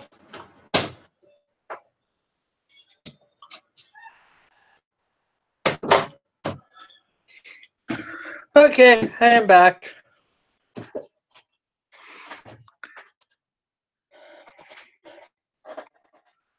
It's a good horror movie. One of the best in people's top 10. Oh, okay. I'm not, like I said, I'm not a big full horror fan. What type of, well, to be more accurate, I'm not a big slasher probably type horror fan. I don't like mindless blood and guts like Friday the 13th and Nightmare on Elm Street.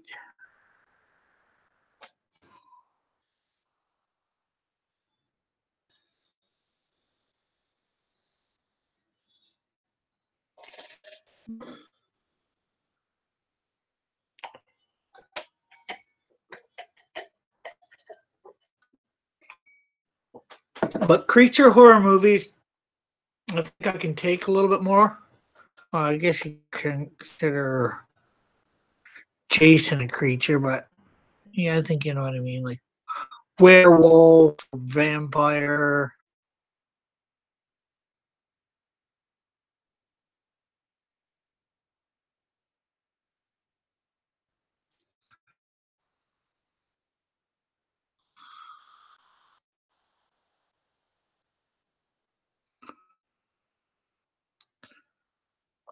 That's what's wrong. I don't got my fan on. Turned it off earlier, thinking it might be the problem.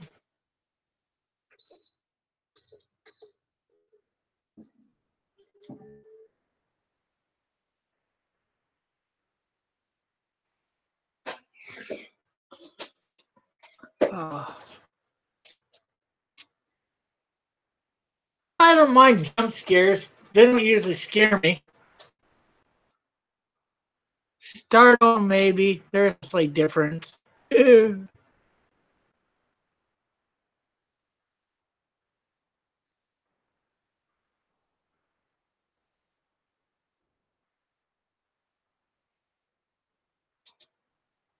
But you know, like I said, Freddy or that. Even Saw. I never even seen a Saw movie, but knew it would be something I'd like. Like I said, I don't like mindless blood and guts.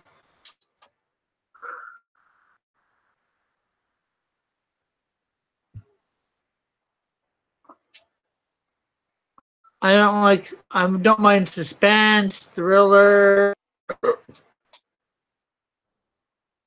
And it's not that those movies scare me, it's just,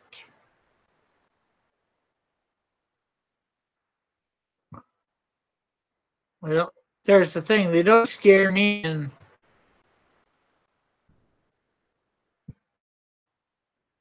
mindless blood and guts just seems irrelevant.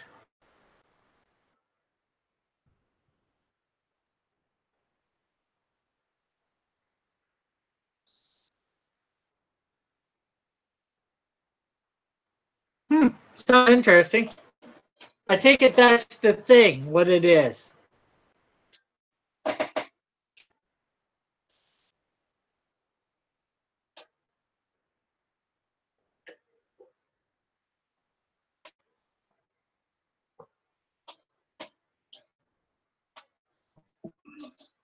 Probably about the only two horror flicks that I've actually seen of maybe you might consider the slasher genre is I seen Freddy, no, not Jason in Space. I think that was Jason 10 or something like that. Just because of the sci-fi aspect of it. And I seen Freddy versus Jason.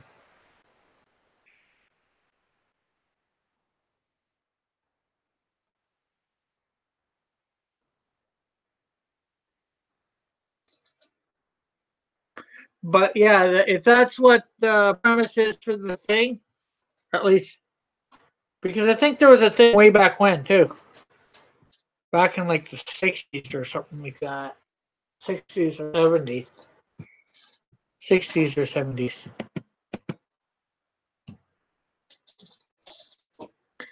It sounds like something I wouldn't mind watching.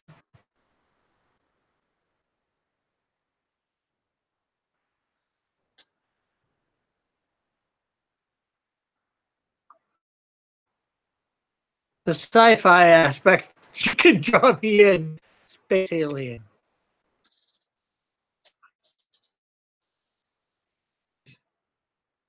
Yeah. Well, Predator, Aliens, I don't really consider that horror. I consider that thriller, maybe suspense, but not horror.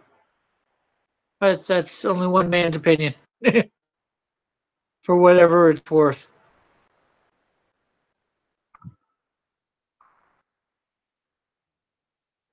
Or, yeah, you said Aliens.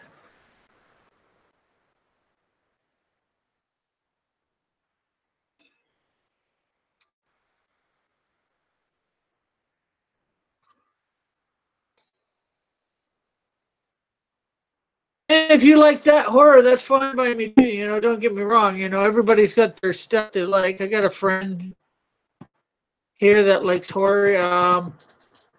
On the other channels, there's what's his name? Nasser. He likes horror. He's doing the horror comics, the sci-fi horror comic.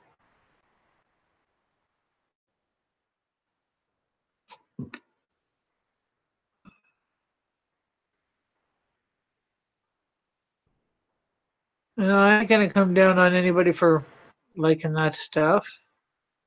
Just as long as you keep it in its place. Whatever that is. Yeah, 1940s. John Carpenter remade it back in the 80s. Had some. Okay, so this is the 80s version of the thing, or a more recent version of the thing you talked about with Russell? He was in Stargate movie. The original Stargate movie.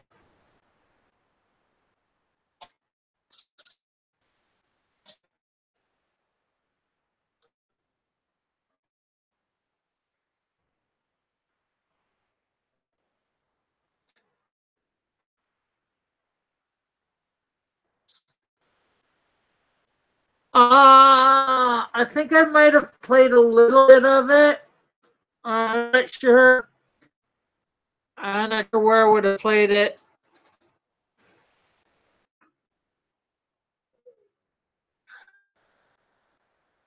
I know I've heard of the title for sure.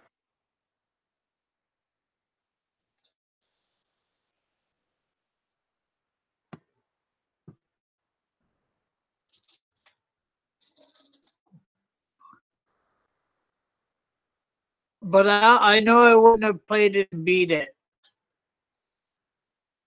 What system was it on?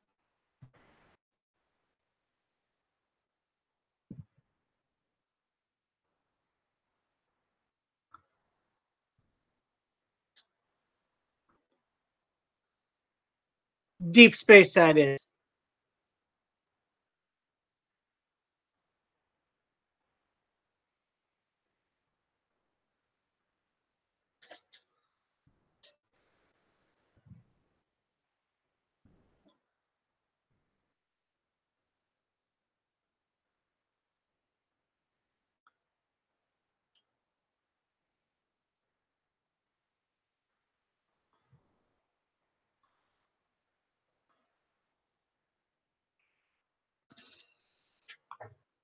Oh, okay. Inspired by The Thing in Aliens. The Thing was in Aliens? No, I'm joking. PS3, Xbox 360, PC. Okay, well, I might try and see whether I can. As I said, I got a PS3. I might see what I can try and find it. That's what I probably have seen it for the PS3, and I might have thought about getting it, but sometimes, price or whatever. Like, should I get that? Well, I actually like it.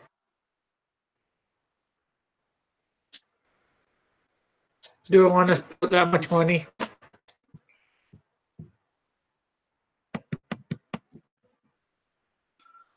Okay.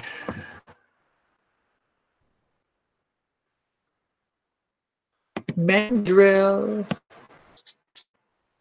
Ah, we forgot to do his eyes. He's eyeless.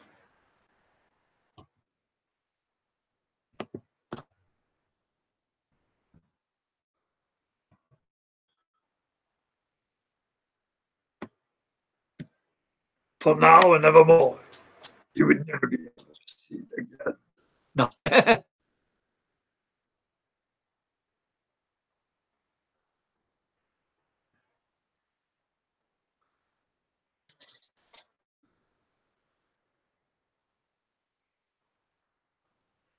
I might pick that. I think I'll pick that up for my PS3 when I get some extra money. You say it was a good game? Hello, William. How are you?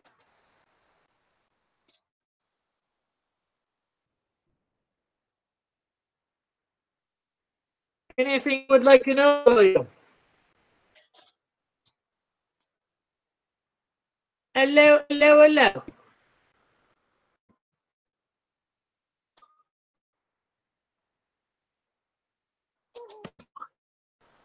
Oh, that's good. You're doing good. I am doing good as well.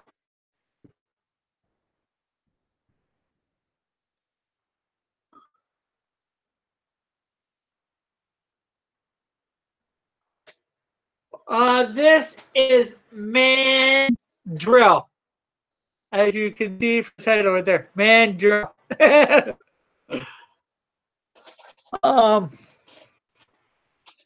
I'm not sure when he's going to appear in my comics.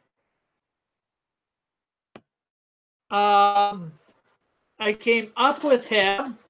If you're not sure whether you know about the name called a mandrill, well, was using that as a name to try and come up with a character. Well, I was just stumped for how to do anything with the name, that wasn't original or somewhat original. So I thought, man, drill. separated the two parts, man and drill. So I made a man who is a drill.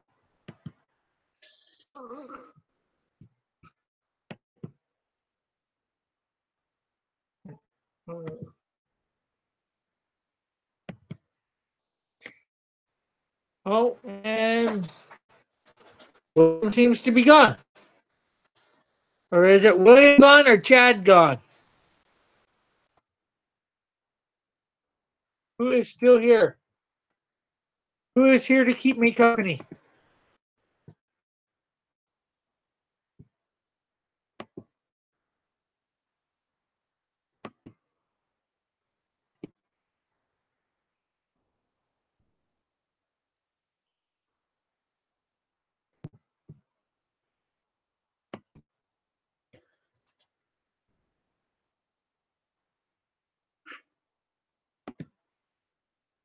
Yeah, no, that's what a mandrill monkey is. Well, I didn't know, couldn't remember offhand, more precisely, but if you separate the part and the drill, you get a man drill. That's how I came up with the idea.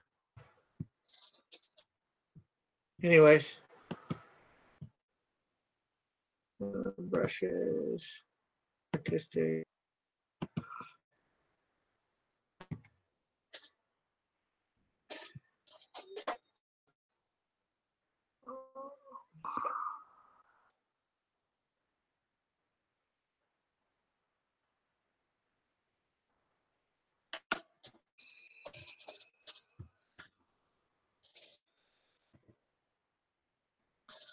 Okay, you're here.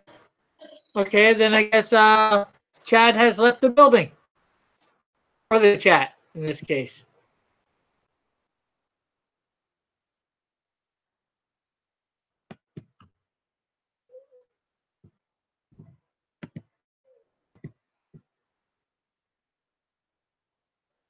So, anything you'd like to talk about?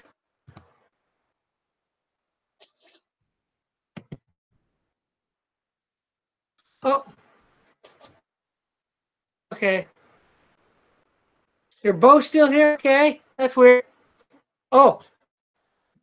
My thing said there was 3, and now it's saying that there's 4.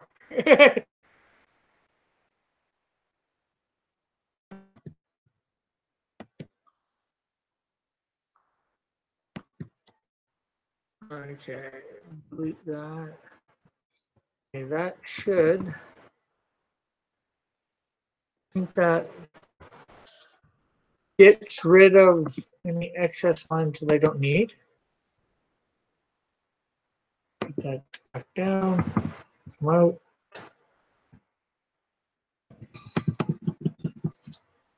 So not everybody's been introduced.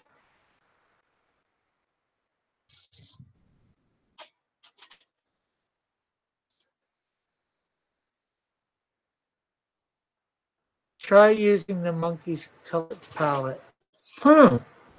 Interesting.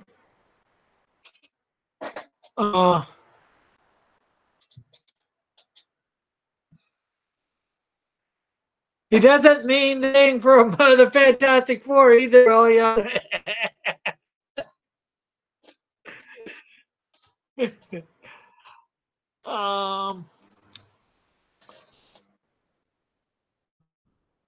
Rainbow. Well, we got sort of a rainbow here. Oh, I know what I need to do. Dum dum dum dum.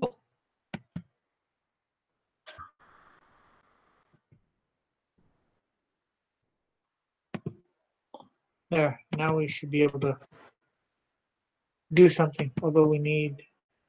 Oh, there. We need that back. I will try and see it in the next few days.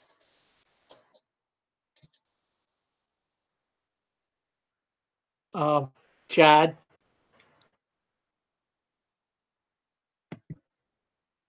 Oh, okay.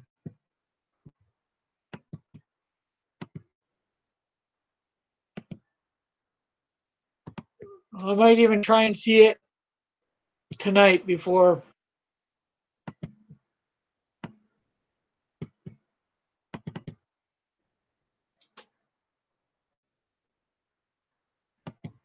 Or tomorrow morning before my next thing, live stream. So.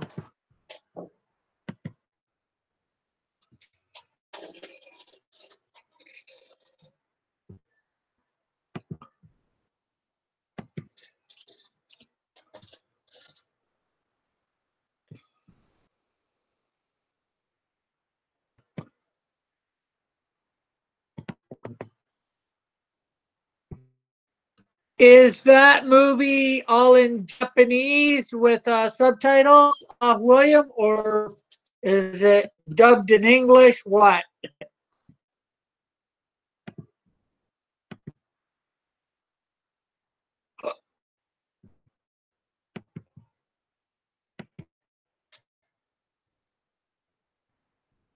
Just want to know what I'm getting myself in for if I find it.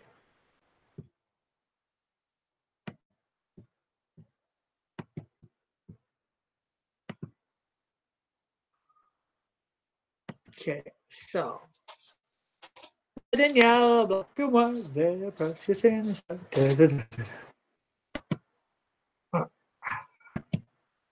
Okay, so a rainbow of great color.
Rainbow, orange, purple.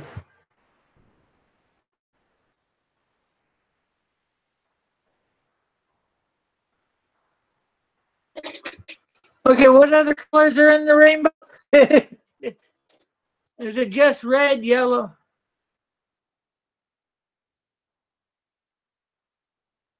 It's red, yellow, purple. You know the primary and secondary colors. I forget what a rainbow. What? Okay.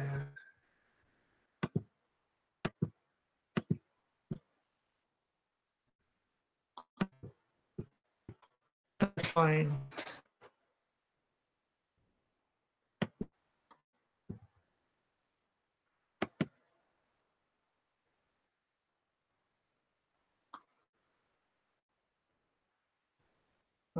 Forget it.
Yeah, I know.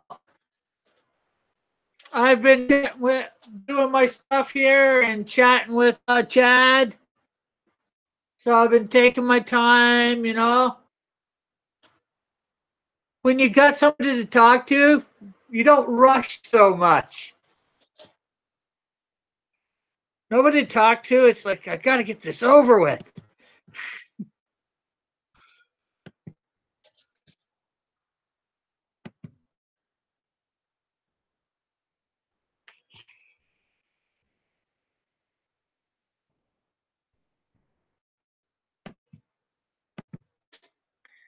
Yeah, good chat. Definitely good chat.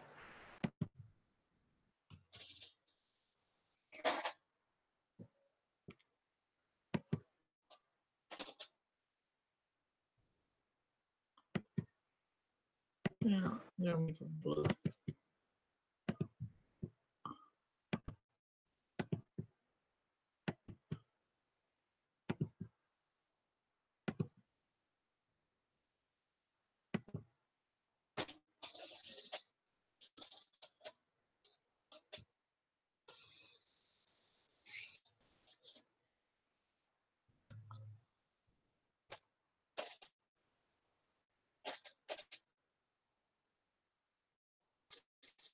Good chat.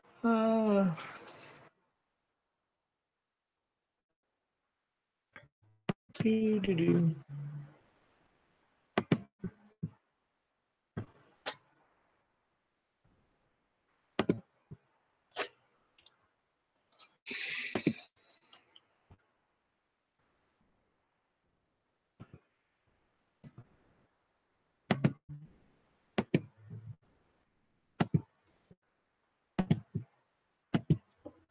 Yeah, we've been talking about movies, video games, little bit of this, little bit of that.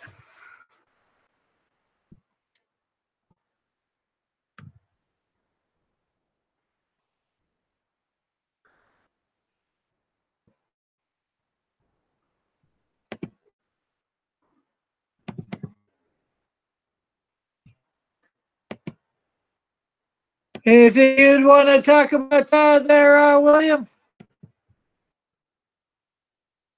Yeah, anytime.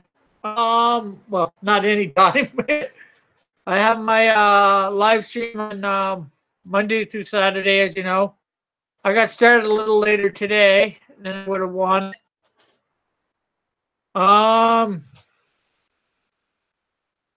Pick a day, time. I'll tell you whether it's good for me.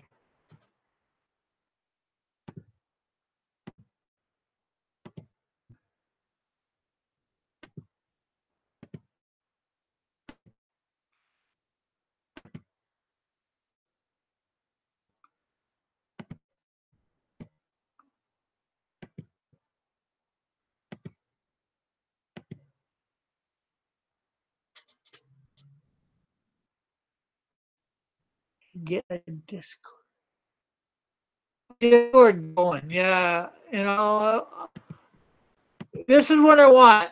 As you know, Ethan and Mike and them were saying, interacting with the people that hopefully one day will, in their case, in the case not so one day, but my case more one day will buy my product, will get invested in my comics. You know who I am.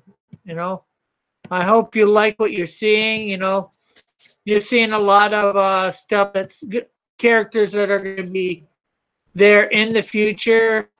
I have stuff with. I have an hour video on my first 7 major characters on my channel, and also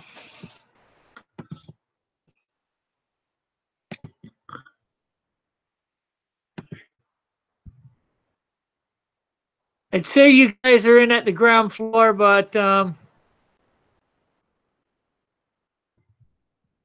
goes to a lot of my friends and family where I live because I've been on with this for a long time. They're a bit sick of it. So I figured I'd sicken other people with it. No, I'm kidding.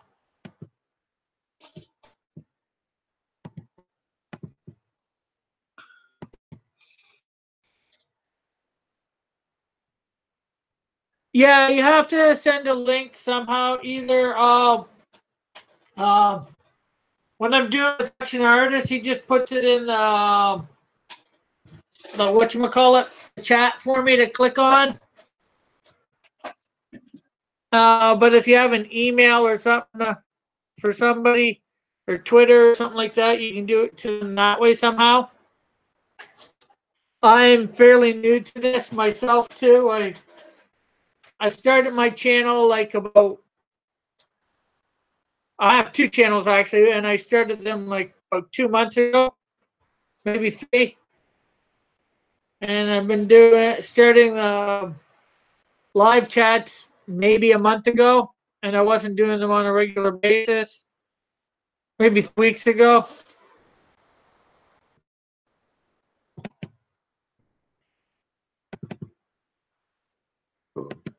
But I'm really starting to try and push myself out there, letting people know I'm out there, going on, Ethan's channel and all that, Mike's.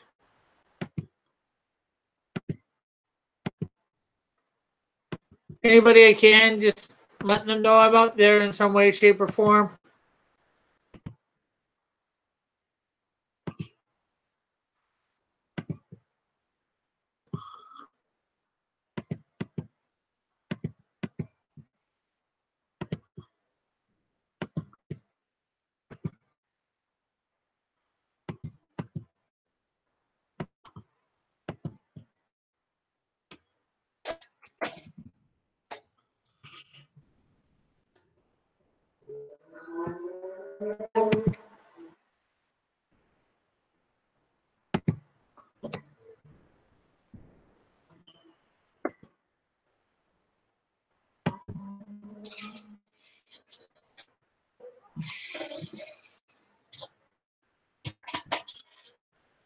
And I'm up to like,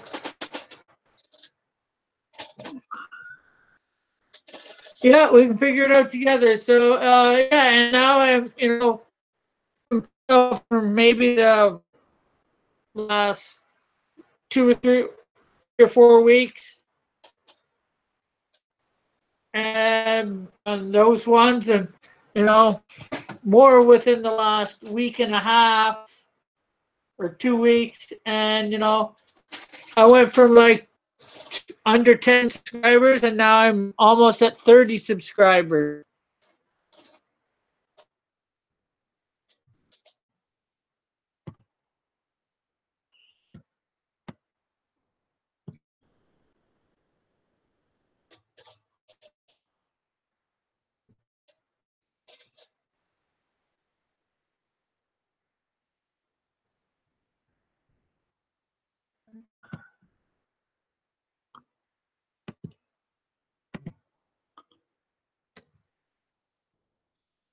Okay, I know I need.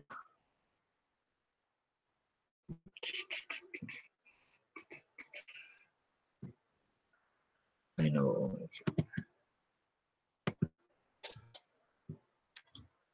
I tried to take your advice here, William, and do a little bit more rainbowish or rainbow colors.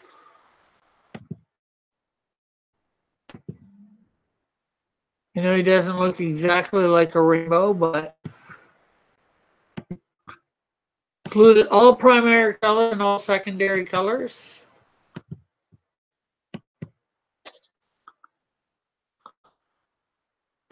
It doesn't exactly look like that baboon, that monkey. So things got changed a little bit. There is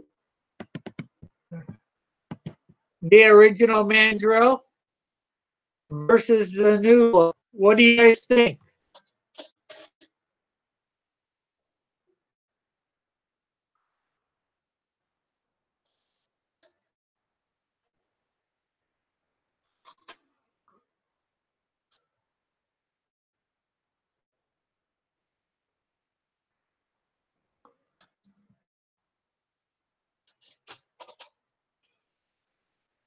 Chad, William.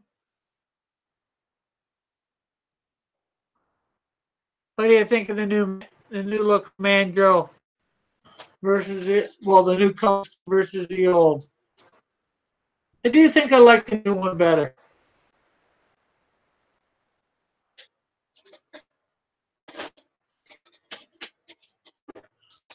But then again, if I would have used the old colors, did it,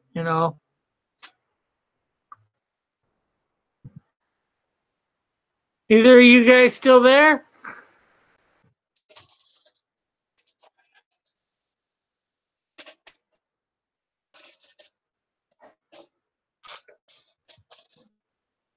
Back in 20 seconds.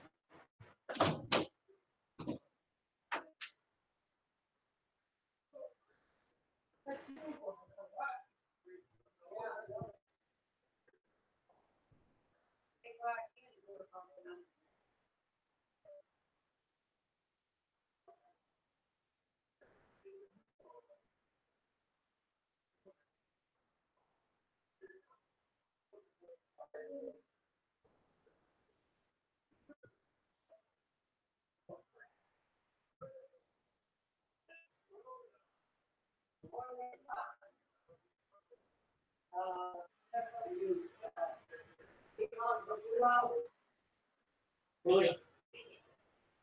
Yeah, dude, it's surprised. I don't think I've been. Well, I think once before I've been on 2 hours.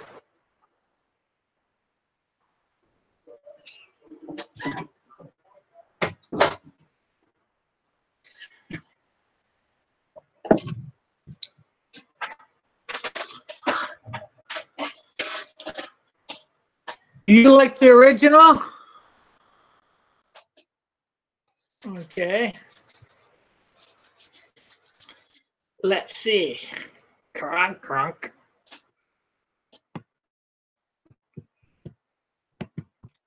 Watch me do my magic.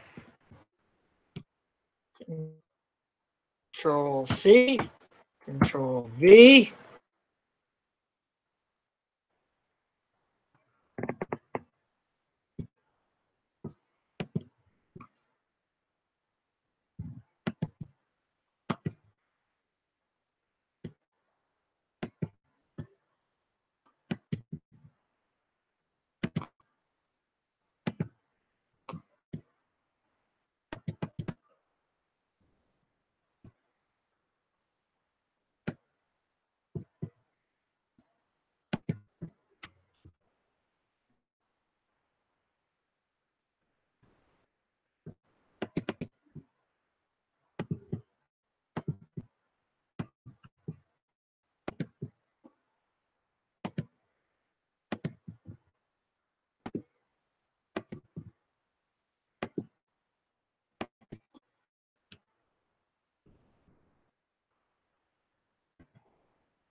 have not seen the Voltron cartoon on Netflix yet. I know I saw parts of the original, but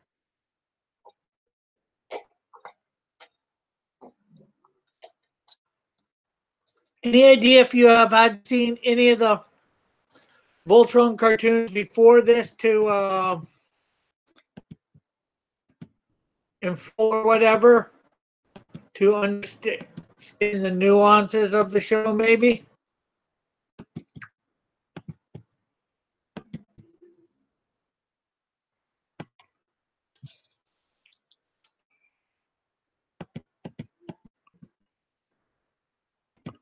Okay, and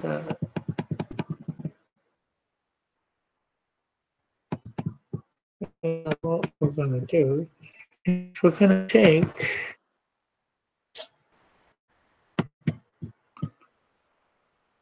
I don't have it at the moment. I had it for a while.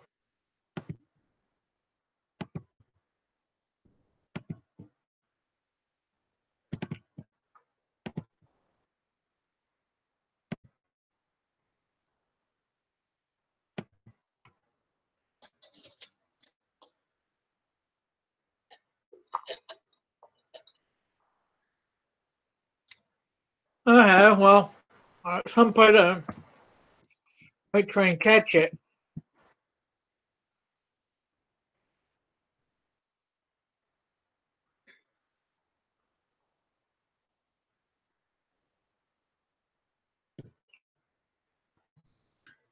My three mandrills.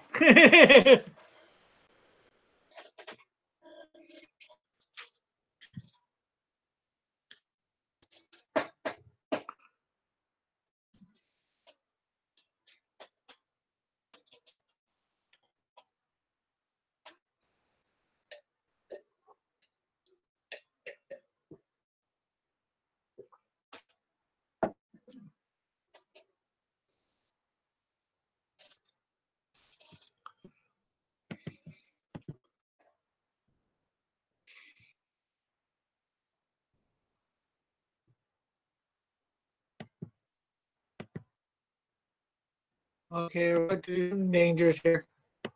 Don't knowing things. Okay, we're fine. They're both on the same line.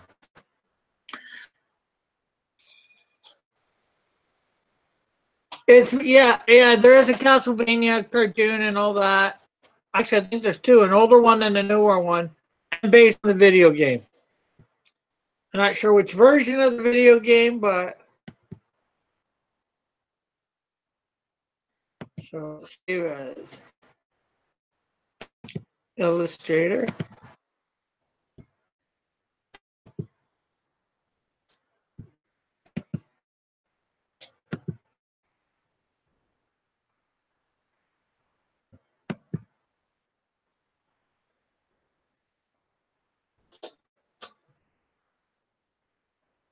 Export as PNG. I can't. I can't do that.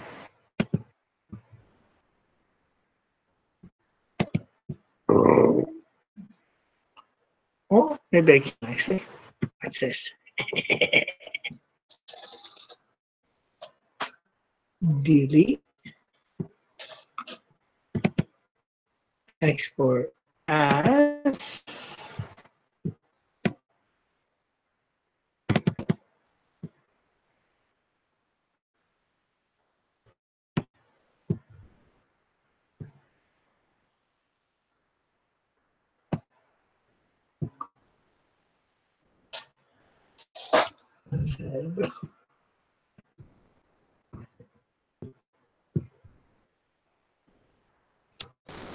Delete. Export as. Space 2.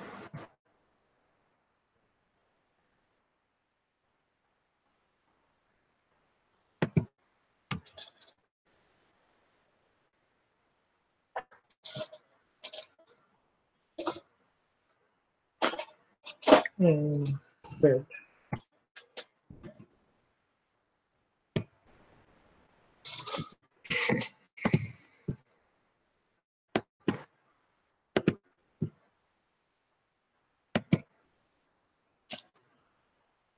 Okay, guys.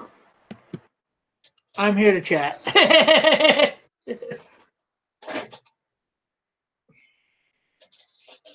Get to see my ugly mug.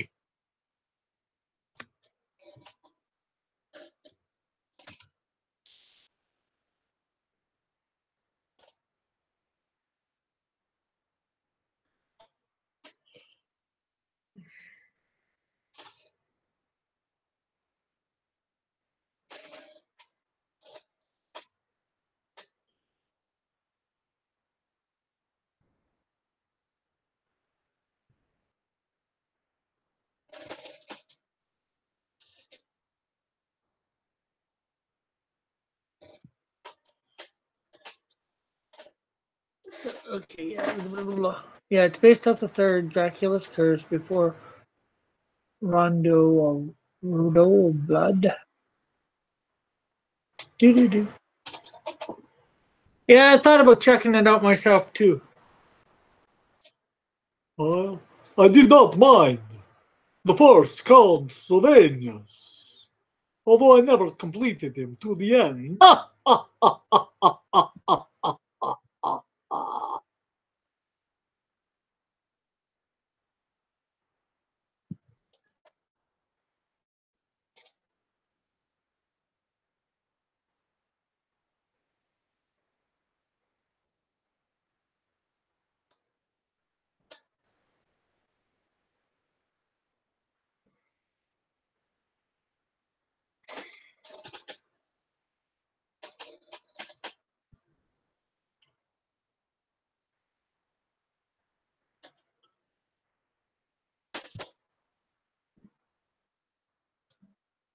So, I think you guys are both into comics, being how you're here. What got you guys into comics?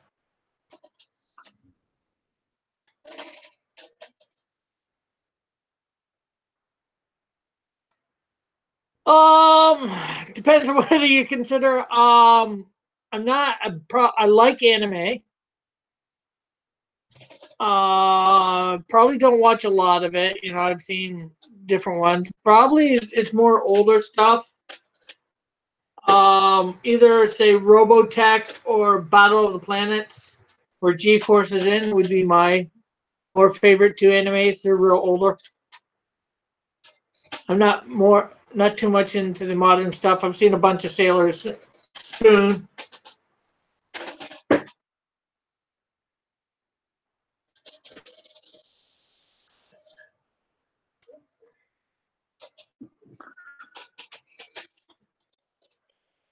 And I've probably seen other anime stuff too.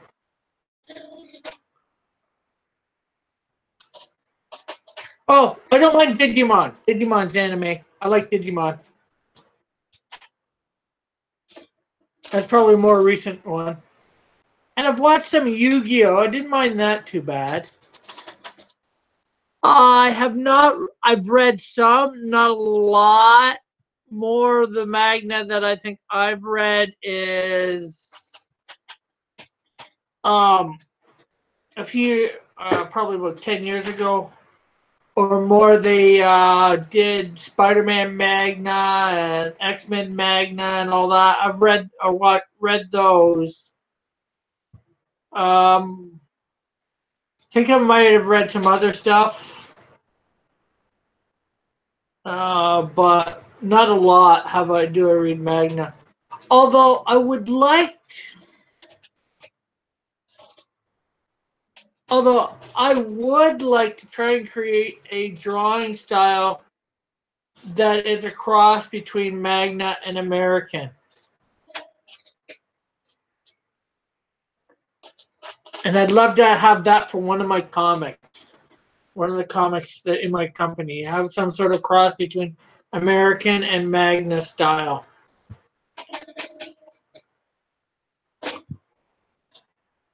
Or Western style, maybe you want to call it. Maybe not American. Or me, more accurately.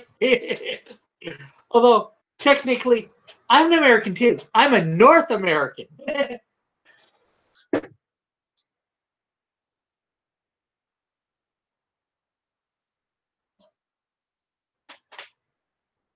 Nice. Love. Okay, what style are you talking about? William? That's not my style. That's something that I'd like to create if it's not been already created, or something I'd like to see created.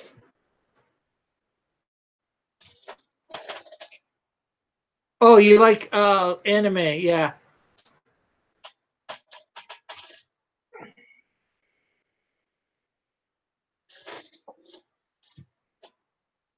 Although, well, is it?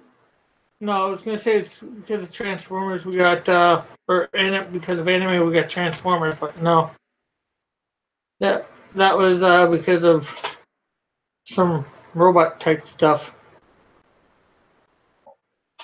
I like if you have I think you have Netflix there, William. From what you said, there's this. I'm not sure whether you would have seen it on there yet. I did the toys that you grew up with, and they have the history. Oh, you got started with X-Men comics? Cool. But the toys you grew up with, or something like that, it's called, and they have the history of how these different franchises of toys got made. You know, like Transformers, He-Man. I like Inuyasha, Inuyasha, Inuyasha, Shusha,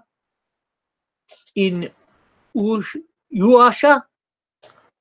I am mangling that bad. I am mangling that bad.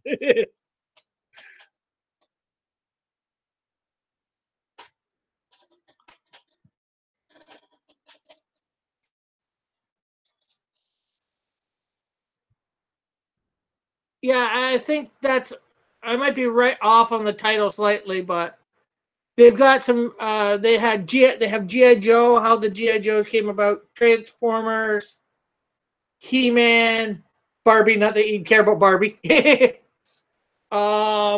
There's like 4 episodes per season, so there's 8 different ones.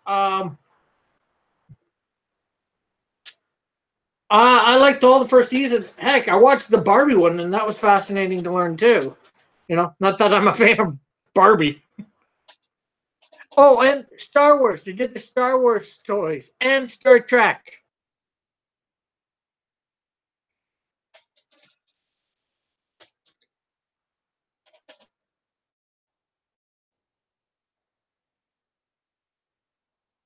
They are good episodes. It's a neat history behind these toys that we love growing up. Well, I know I love growing up. You know, seeing as how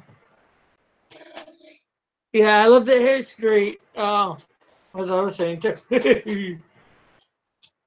But like I grew up with He-Man. I grew up with. Well, I didn't grow up. Well, Barbie was around, but Barbie started way before I was born. Uh, Same with G.I. Joe, but the more modern G.I. Joe I grew up with. Transformers. Uh,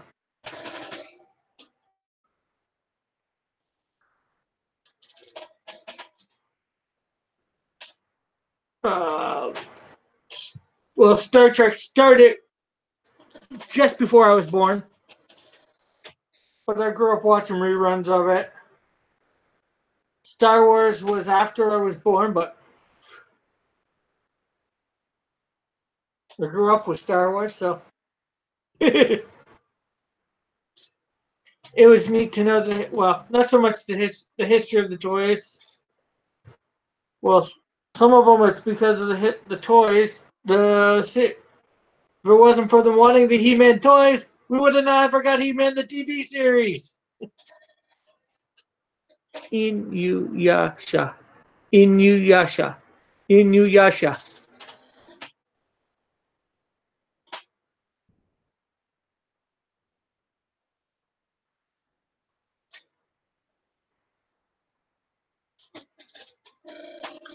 So, Chad, what got you into comics?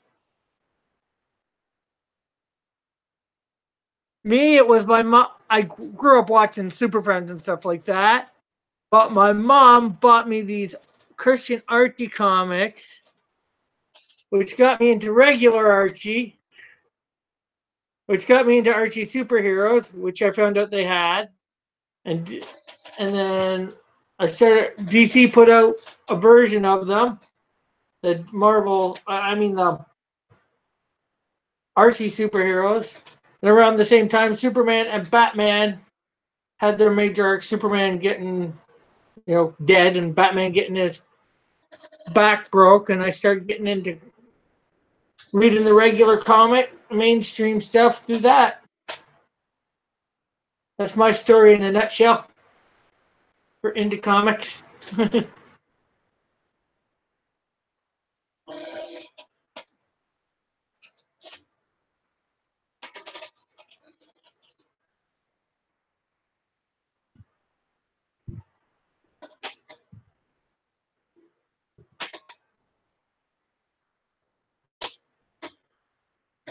Yeah, so William, if you want to get together to do a live stream, talk comics, just let me know.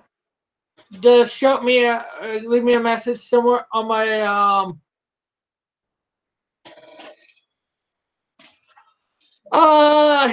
yes and no. I can't really afford to go out and buy them on a regular basis. $4 a pop. A couple hundred comics. That's mucho dinero. But I have over 2,000 hard copy comics. I get them. I get a lot of my stuff more online. We'll say.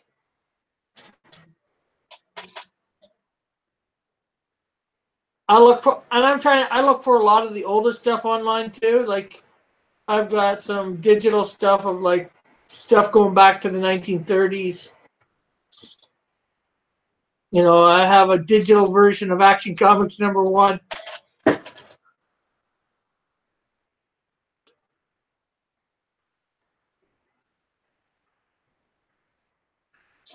No, I do not have any.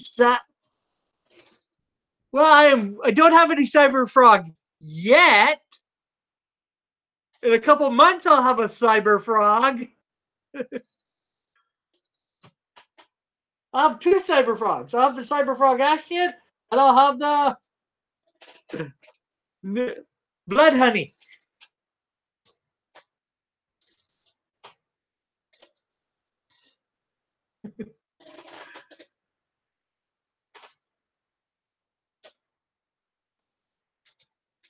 I wasn't asking which ones you bought as a kid, Chad. I was just, wondering what made you get into comics. And for you, it was the movie and the cartoons. And that was half my story, too. Like I said, I grew up watching Super Friends and the old Spider-Man, probably the oldest Spider-Man cartoon. Spider-Man spins web in his eyes, catches thieves, just like clowns. Watch out, here comes Spider-Man. Is he tough? Listen, bud, he's got radioactive blood. And you don't want me to sing no more. Because that was as bad to begin with. And I was way off tune. Oh, well, I wasn't really trying to get the tune.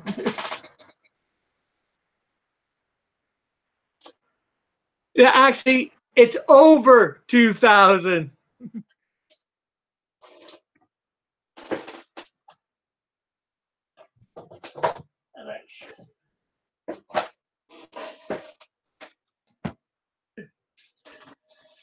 See those banana boxes there?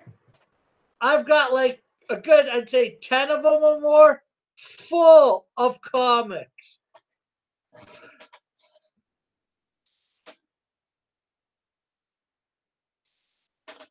Yeah. I'd probably buy more if I actually had the money, but at the same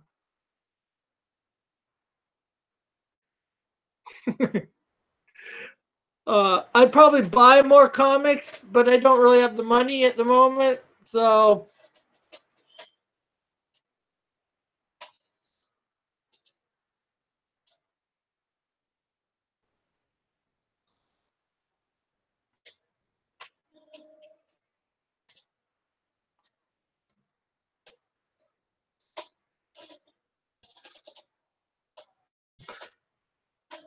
What can you do? You don't have the money to go and buy them? Maybe that's a good thing. We don't have the room For what? for comics.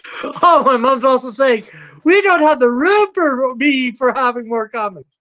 Yeah, well, what's going to happen when I get a print of the Canadian Shield #1 done and there's like 1,000 more comics in here? You gotta find some space to. Yeah. Or, make them. Okay, make them. Oh, yeah. What else you have to do? Make them. Well, that's what I'm trying to do. I've got the universe. I just need the resources to make it come to life.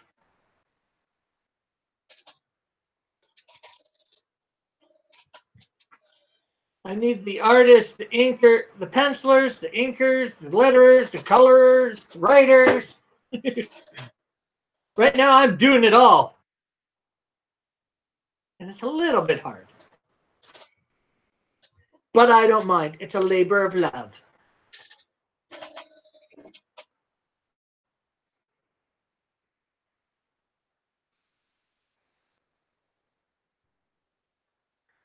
Don't mind my mom. She's watching. As I've said it probably 100 times before on this thing. She's watching on the Ruko on our main TV this broadcast.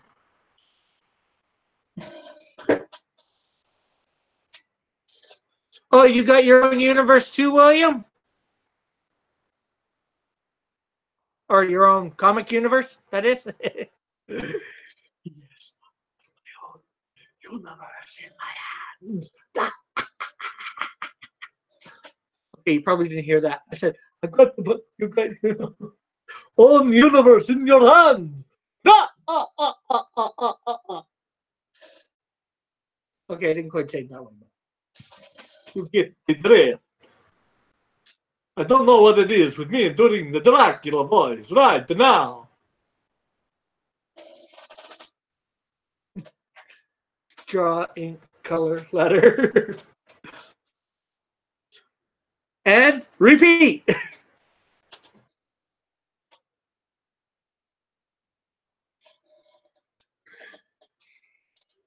Draw, ink, color, repeat. Draw, ink, color, repeat. Draw, ink, color, repeat. Thank you very much, William. Ma, ma,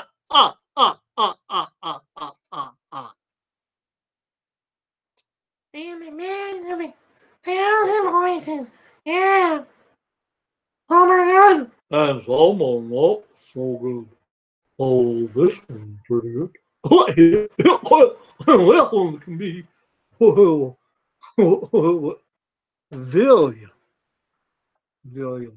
William. Where you dirty rag? You're gonna pay.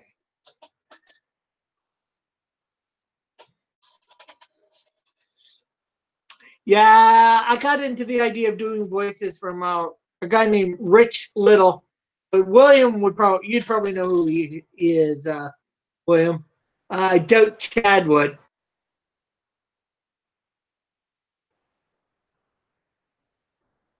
I think his name was Rich Little, if I remember right. He was good at imitations. He could do so many imitations. It wasn't. Yeah, he was. I think he was a comedian, but he was known for doing a lot of imitations, imitating voices and all that. Lots of voices.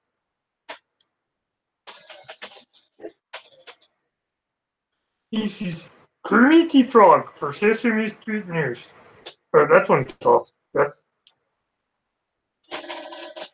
I can do anymore! Anymore!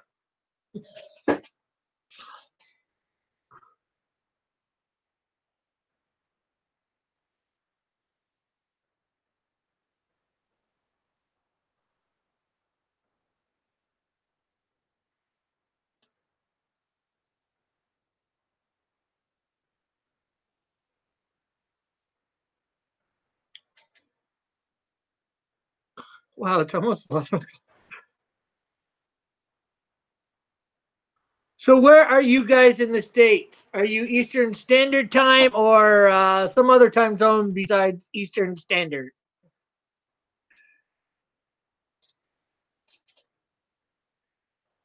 Do you follow any artists? Well, I have. You mean here on YouTube? Well, I follow Mike Miller. Oh, you're Canadian. Cool. Which time zone are you in?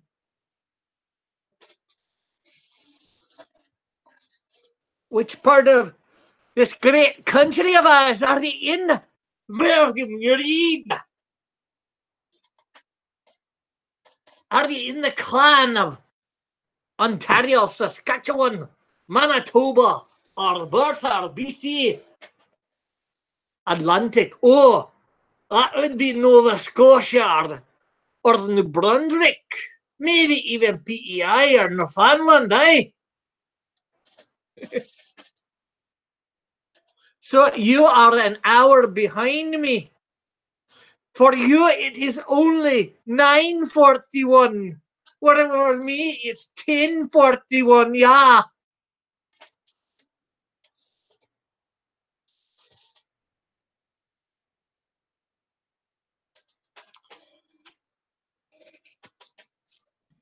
I'm not sure whether I still have relatives in New.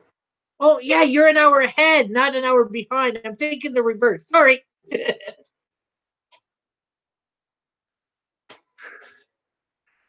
I knew that, but liked. I don't know why. I don't know. I was thinking the other direction.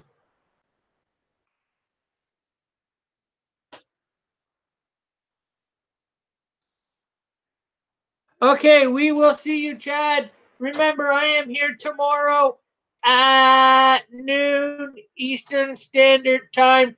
So that's probably like 9 o'clock a.m. your time. Remember to hit that thumbs up button. Yeah, I know you're already subscribed. I don't know whether you've hit the notification button, so hit that. That way you know I'm doing this stuff, but you might have already done that. Check out other content on my channel. Check out my other channel, Pied Piper of Hamilton. You don't need to really comment, but anybody else can. Because we've been chatting, that's why you don't need to comment. And I don't know what else to say. I'll continue talking with William if you want. But been good talking to you, Chad. Where is he from? Chad? Yeah. Oh, East Coast, West Coast. West Coast. William is from New Brunswick. Okay. Chad is from the West Coast of the U.S. because he's 7:41. Oh. 3 hours behind us.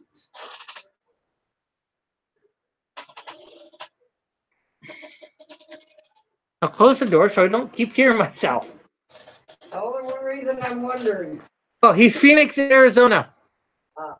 Because we still have relatives down east. We still have relatives in New Brunswick? Probably. But they're third, fourth, fifth cousins. Well. I don't know who any of them are anymore. Okay. Well, he's not quite on the West Coast. Phoenix, Arizona. That's not quite the West Coast, but yeah, still 3 hours behind. So.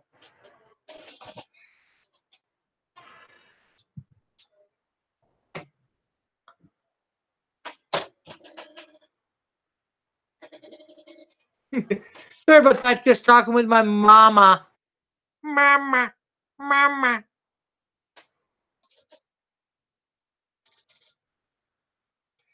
Yeah. My mom was saying we probably don't have any. We used to have relatives down there. I had an aunt that lived in Newcastle, New Brunswick. Yes, it does. But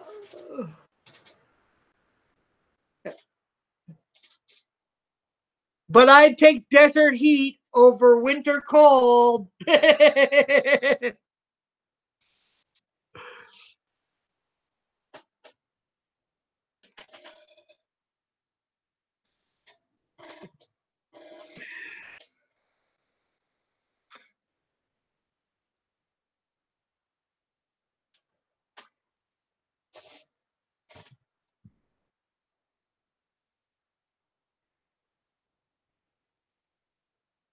Newcastle is about a 2 to 3 hour drive. Cool. You in St. John's? I always mess this up. St. John? Yeah.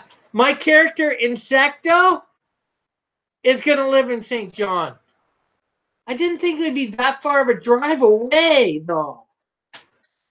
No, he's not supposed to live in St. John. He's supposed to live in Newcastle and commute to St. John's for college.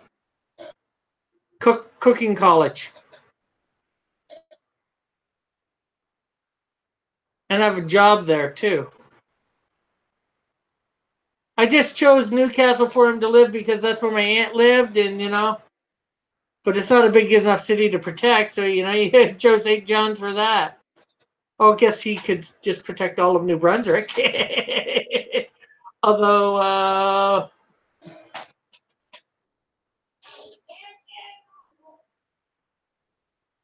yeah, well, by the time I got to know anybody down there, it was just an aunt.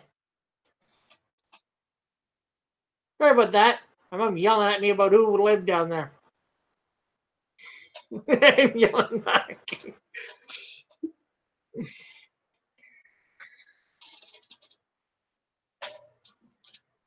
Yeah, my superheroes are mainly Canadian. I do have a few Americans and a few non-international ones.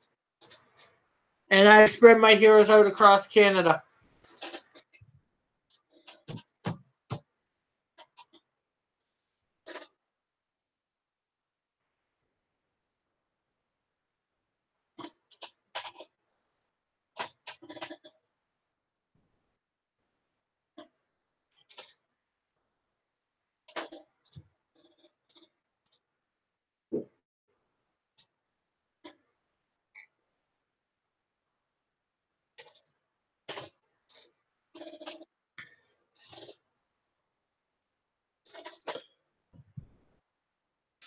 Let's see.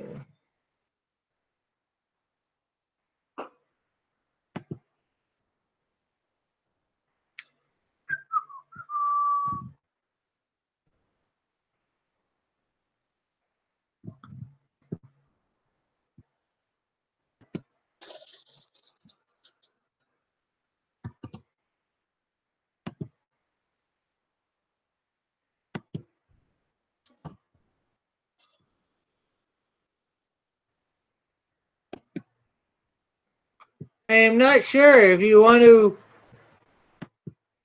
hit the link. We can do it easier instead of having to go back and forth. Me wait for you to type and talk, and then me talk.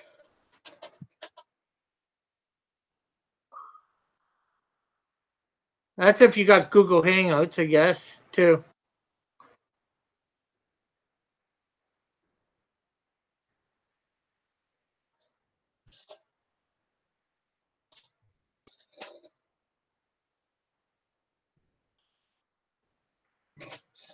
You're saying talking about comics or whatever sometime. I guess now's as good a time as any. Why not? Unless you've got stuff to do, you know, that's good, cool too.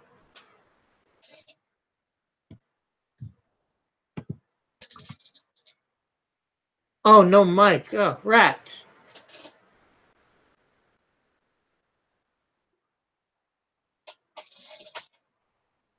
Oh, not tonight, no Mike. Okay, well that's no problem. Hey. What do you want to talk about? I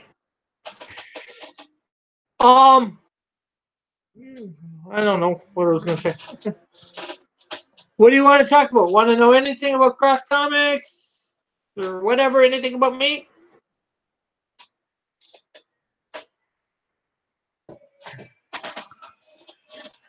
As the creator of the Cross Comics universe, or as all might come to know it as, the Crossverse.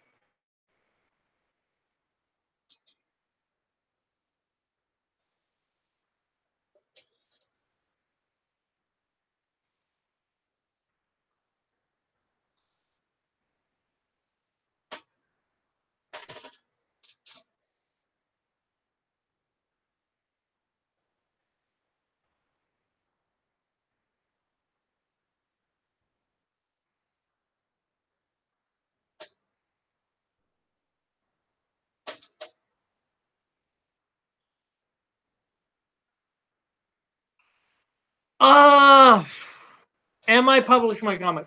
Technically, I have published my first one. The Canadian Shield #1 is available for digital download, if you consider that publishing, off my site for $2.50 Canadian. I am reworking the art, remastering it, as you might say, because I'm not the best background artist. I focus too much on people. I can do background stuff I've really tried, and I guess I didn't realize how much effort it actually took to do comics right. um, am I going to get them into print? Well, when I get the money, I hope so. And I'm working on some stuff for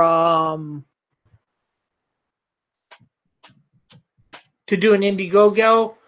The one thing I'm working on is building up my channel here to get as many subscribers and all that. So when I do an Indiegogo, that I actually have a chance of achieving my goal of what I want for money to put it into thing. You know, I'm not sure what I'm going to be able to do for tiers. I've got ideas. I tried a Kickstarter a few months ago. That didn't work out so well.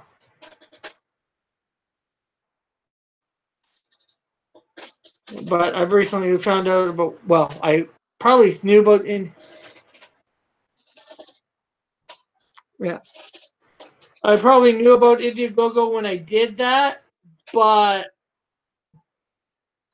the Comicsgate thing wasn't really started, and I do feel I'm a little bit a part of Comicsgate. You know, I'm more a consumer, but I want to get in it as a publisher. I'd like these guys to try and help me when I do my Indiegogo to, you know, support me in the fact of, you know, mention me, say I've got my stuff, you know, maybe get on Ethan and, you know, have a push that way.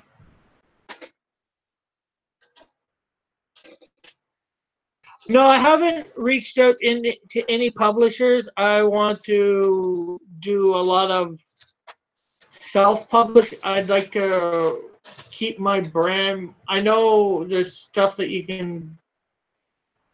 By publishers, do you mean printers? Or do you mean something like Image or whatever, where, you know, they'll do your book print up your book for a certain amount or whatever? Or do you mean something else entirely?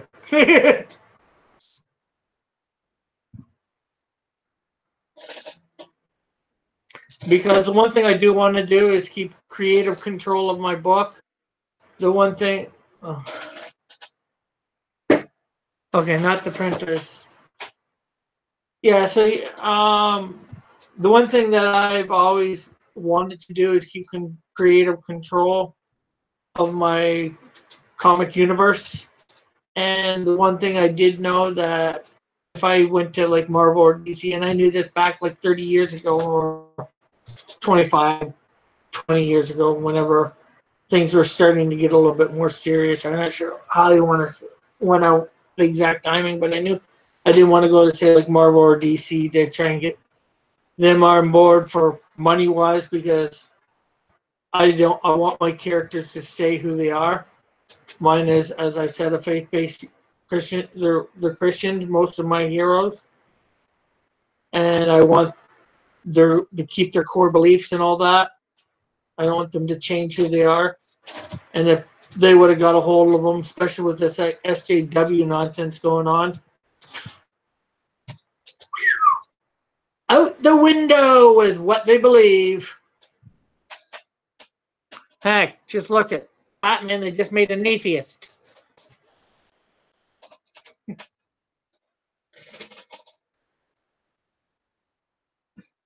So I guess it's a no that I haven't reached out to any publisher. I gave you the long answer just for the short answer.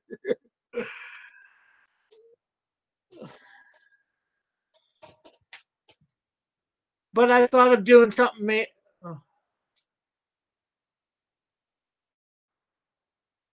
I have not heard of Redleaf, or I don't think I did. I did a search a while back about these ones again that would publish your work, but you keep all creative control. You know. So I might have seen them in that search, and I might even save them in my bookmark. But like I said, before I go to print at this point, I'll sell anybody who wants the digital one that I have at the moment, and they'll get definitely get a digital copy of the remastered version for free. But before I go to print, I really want to remaster it, get it looking better. Yeah, for sure. Like I said, the one thing I want to do is remaster it and make it look good and all that, because as they've all been, Ethan, Mike, and all that said, you want to give a good product, otherwise, you're not going to get people coming back. And my product's not too bad, it's good for a real amateur. And that's what I am compared to those guys.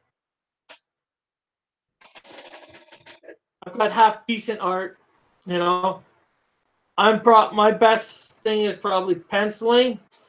If I take my time, I know I can do really good. I've got some stuff here that I've got a couple things that I've got taken my time on. Oh, friends. Well, maybe let your friends know about this channel, and tell them to, maybe I can talk to them on YouTube or whatever, get some information from them, since they've interacted on a personal level, for lack of a better way of saying it, or a professional level with them.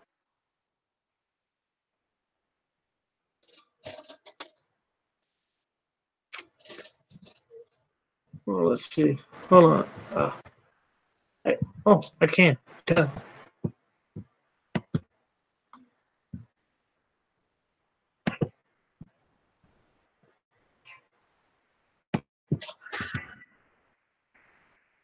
Not www. Yeah.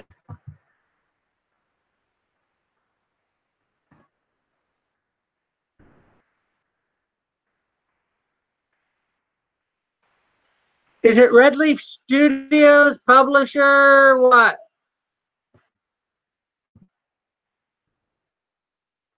Redleaf Publishing?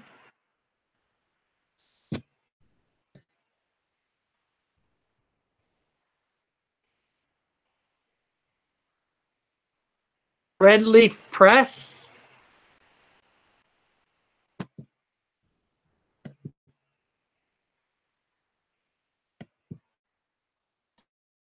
Don't mind me while I'm talking to you.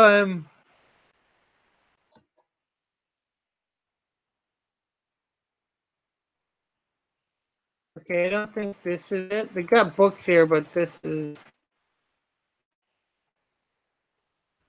Did your friends do their comics? Okay. Children's books.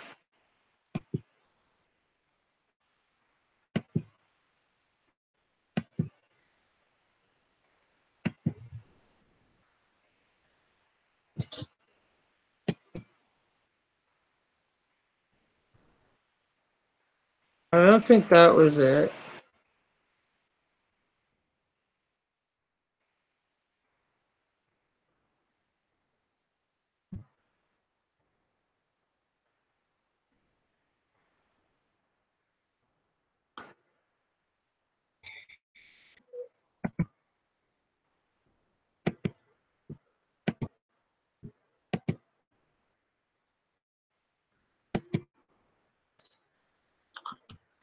I just tried looking up that red leaf on through a Yahoo search, and I'm not sure what. I don't think I found them. Is it publishing publishers? Do you know?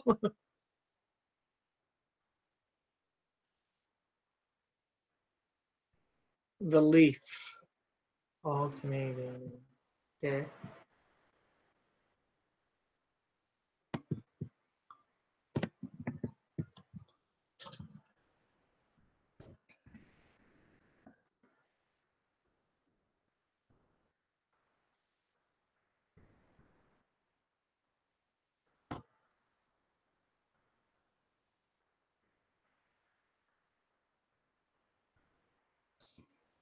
Red Leaf Comics. Okay.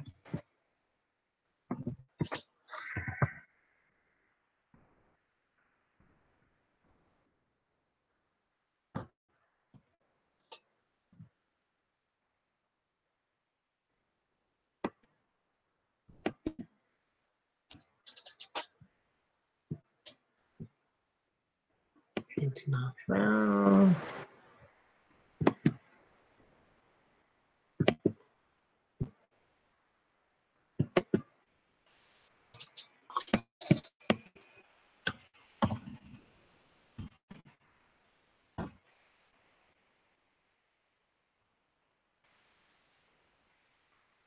Okay, I don't think they might not be in business anymore, or they might not have a website anymore.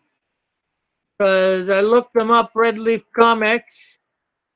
They got and I went to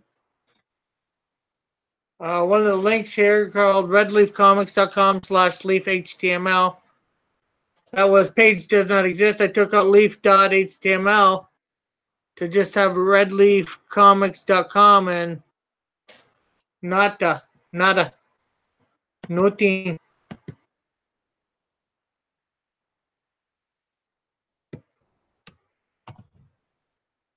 Let's try .ca. I did it, but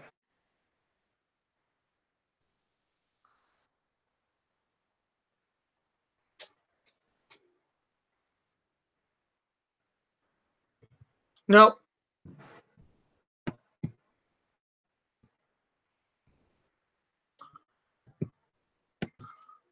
We tried.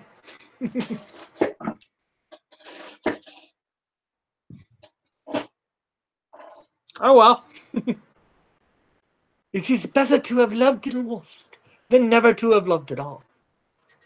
So I guess the lesson we learned, it is better to have gone to the site, tried to have gone to the site, than never to have tried to go to the site at all. For sure. Like I said, and let them check out my tell them about my YouTube, maybe I connect with them on YouTube here or whatever. Or like I said, I got Facebook, Twitter, Instagram. I usually check them every day or every other day. Well, Twitter I seem to be checking every day. I don't really post there much, but I don't like. I'm not sure.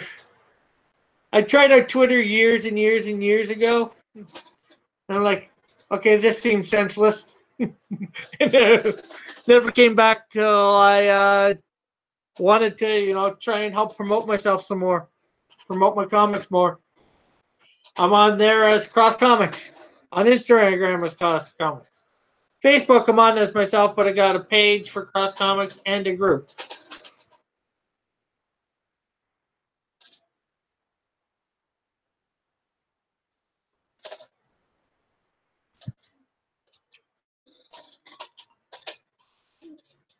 So, have you created? I'm not sure whether have you created your own comic universe or not, or are you just doing all those inking, coloring, and all that? You're penciling, draw, ink, color.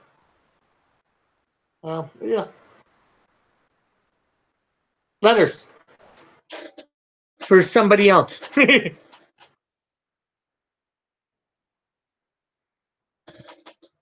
Ah, cool.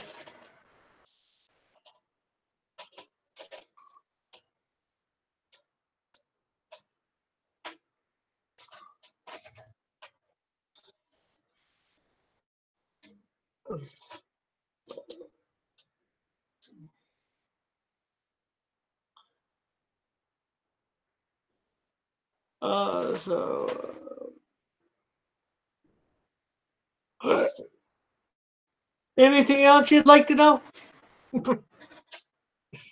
Or not know? I'm pretty easygoing, as you can see.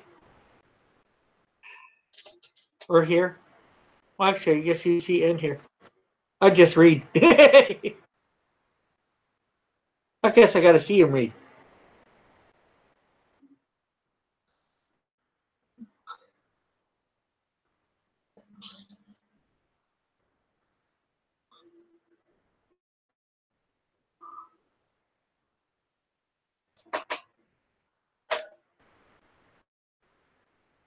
Sure. Okay. If you can, remember to try and check me out tomorrow at noon. Once I get done my 66-day challenge, it's high noon.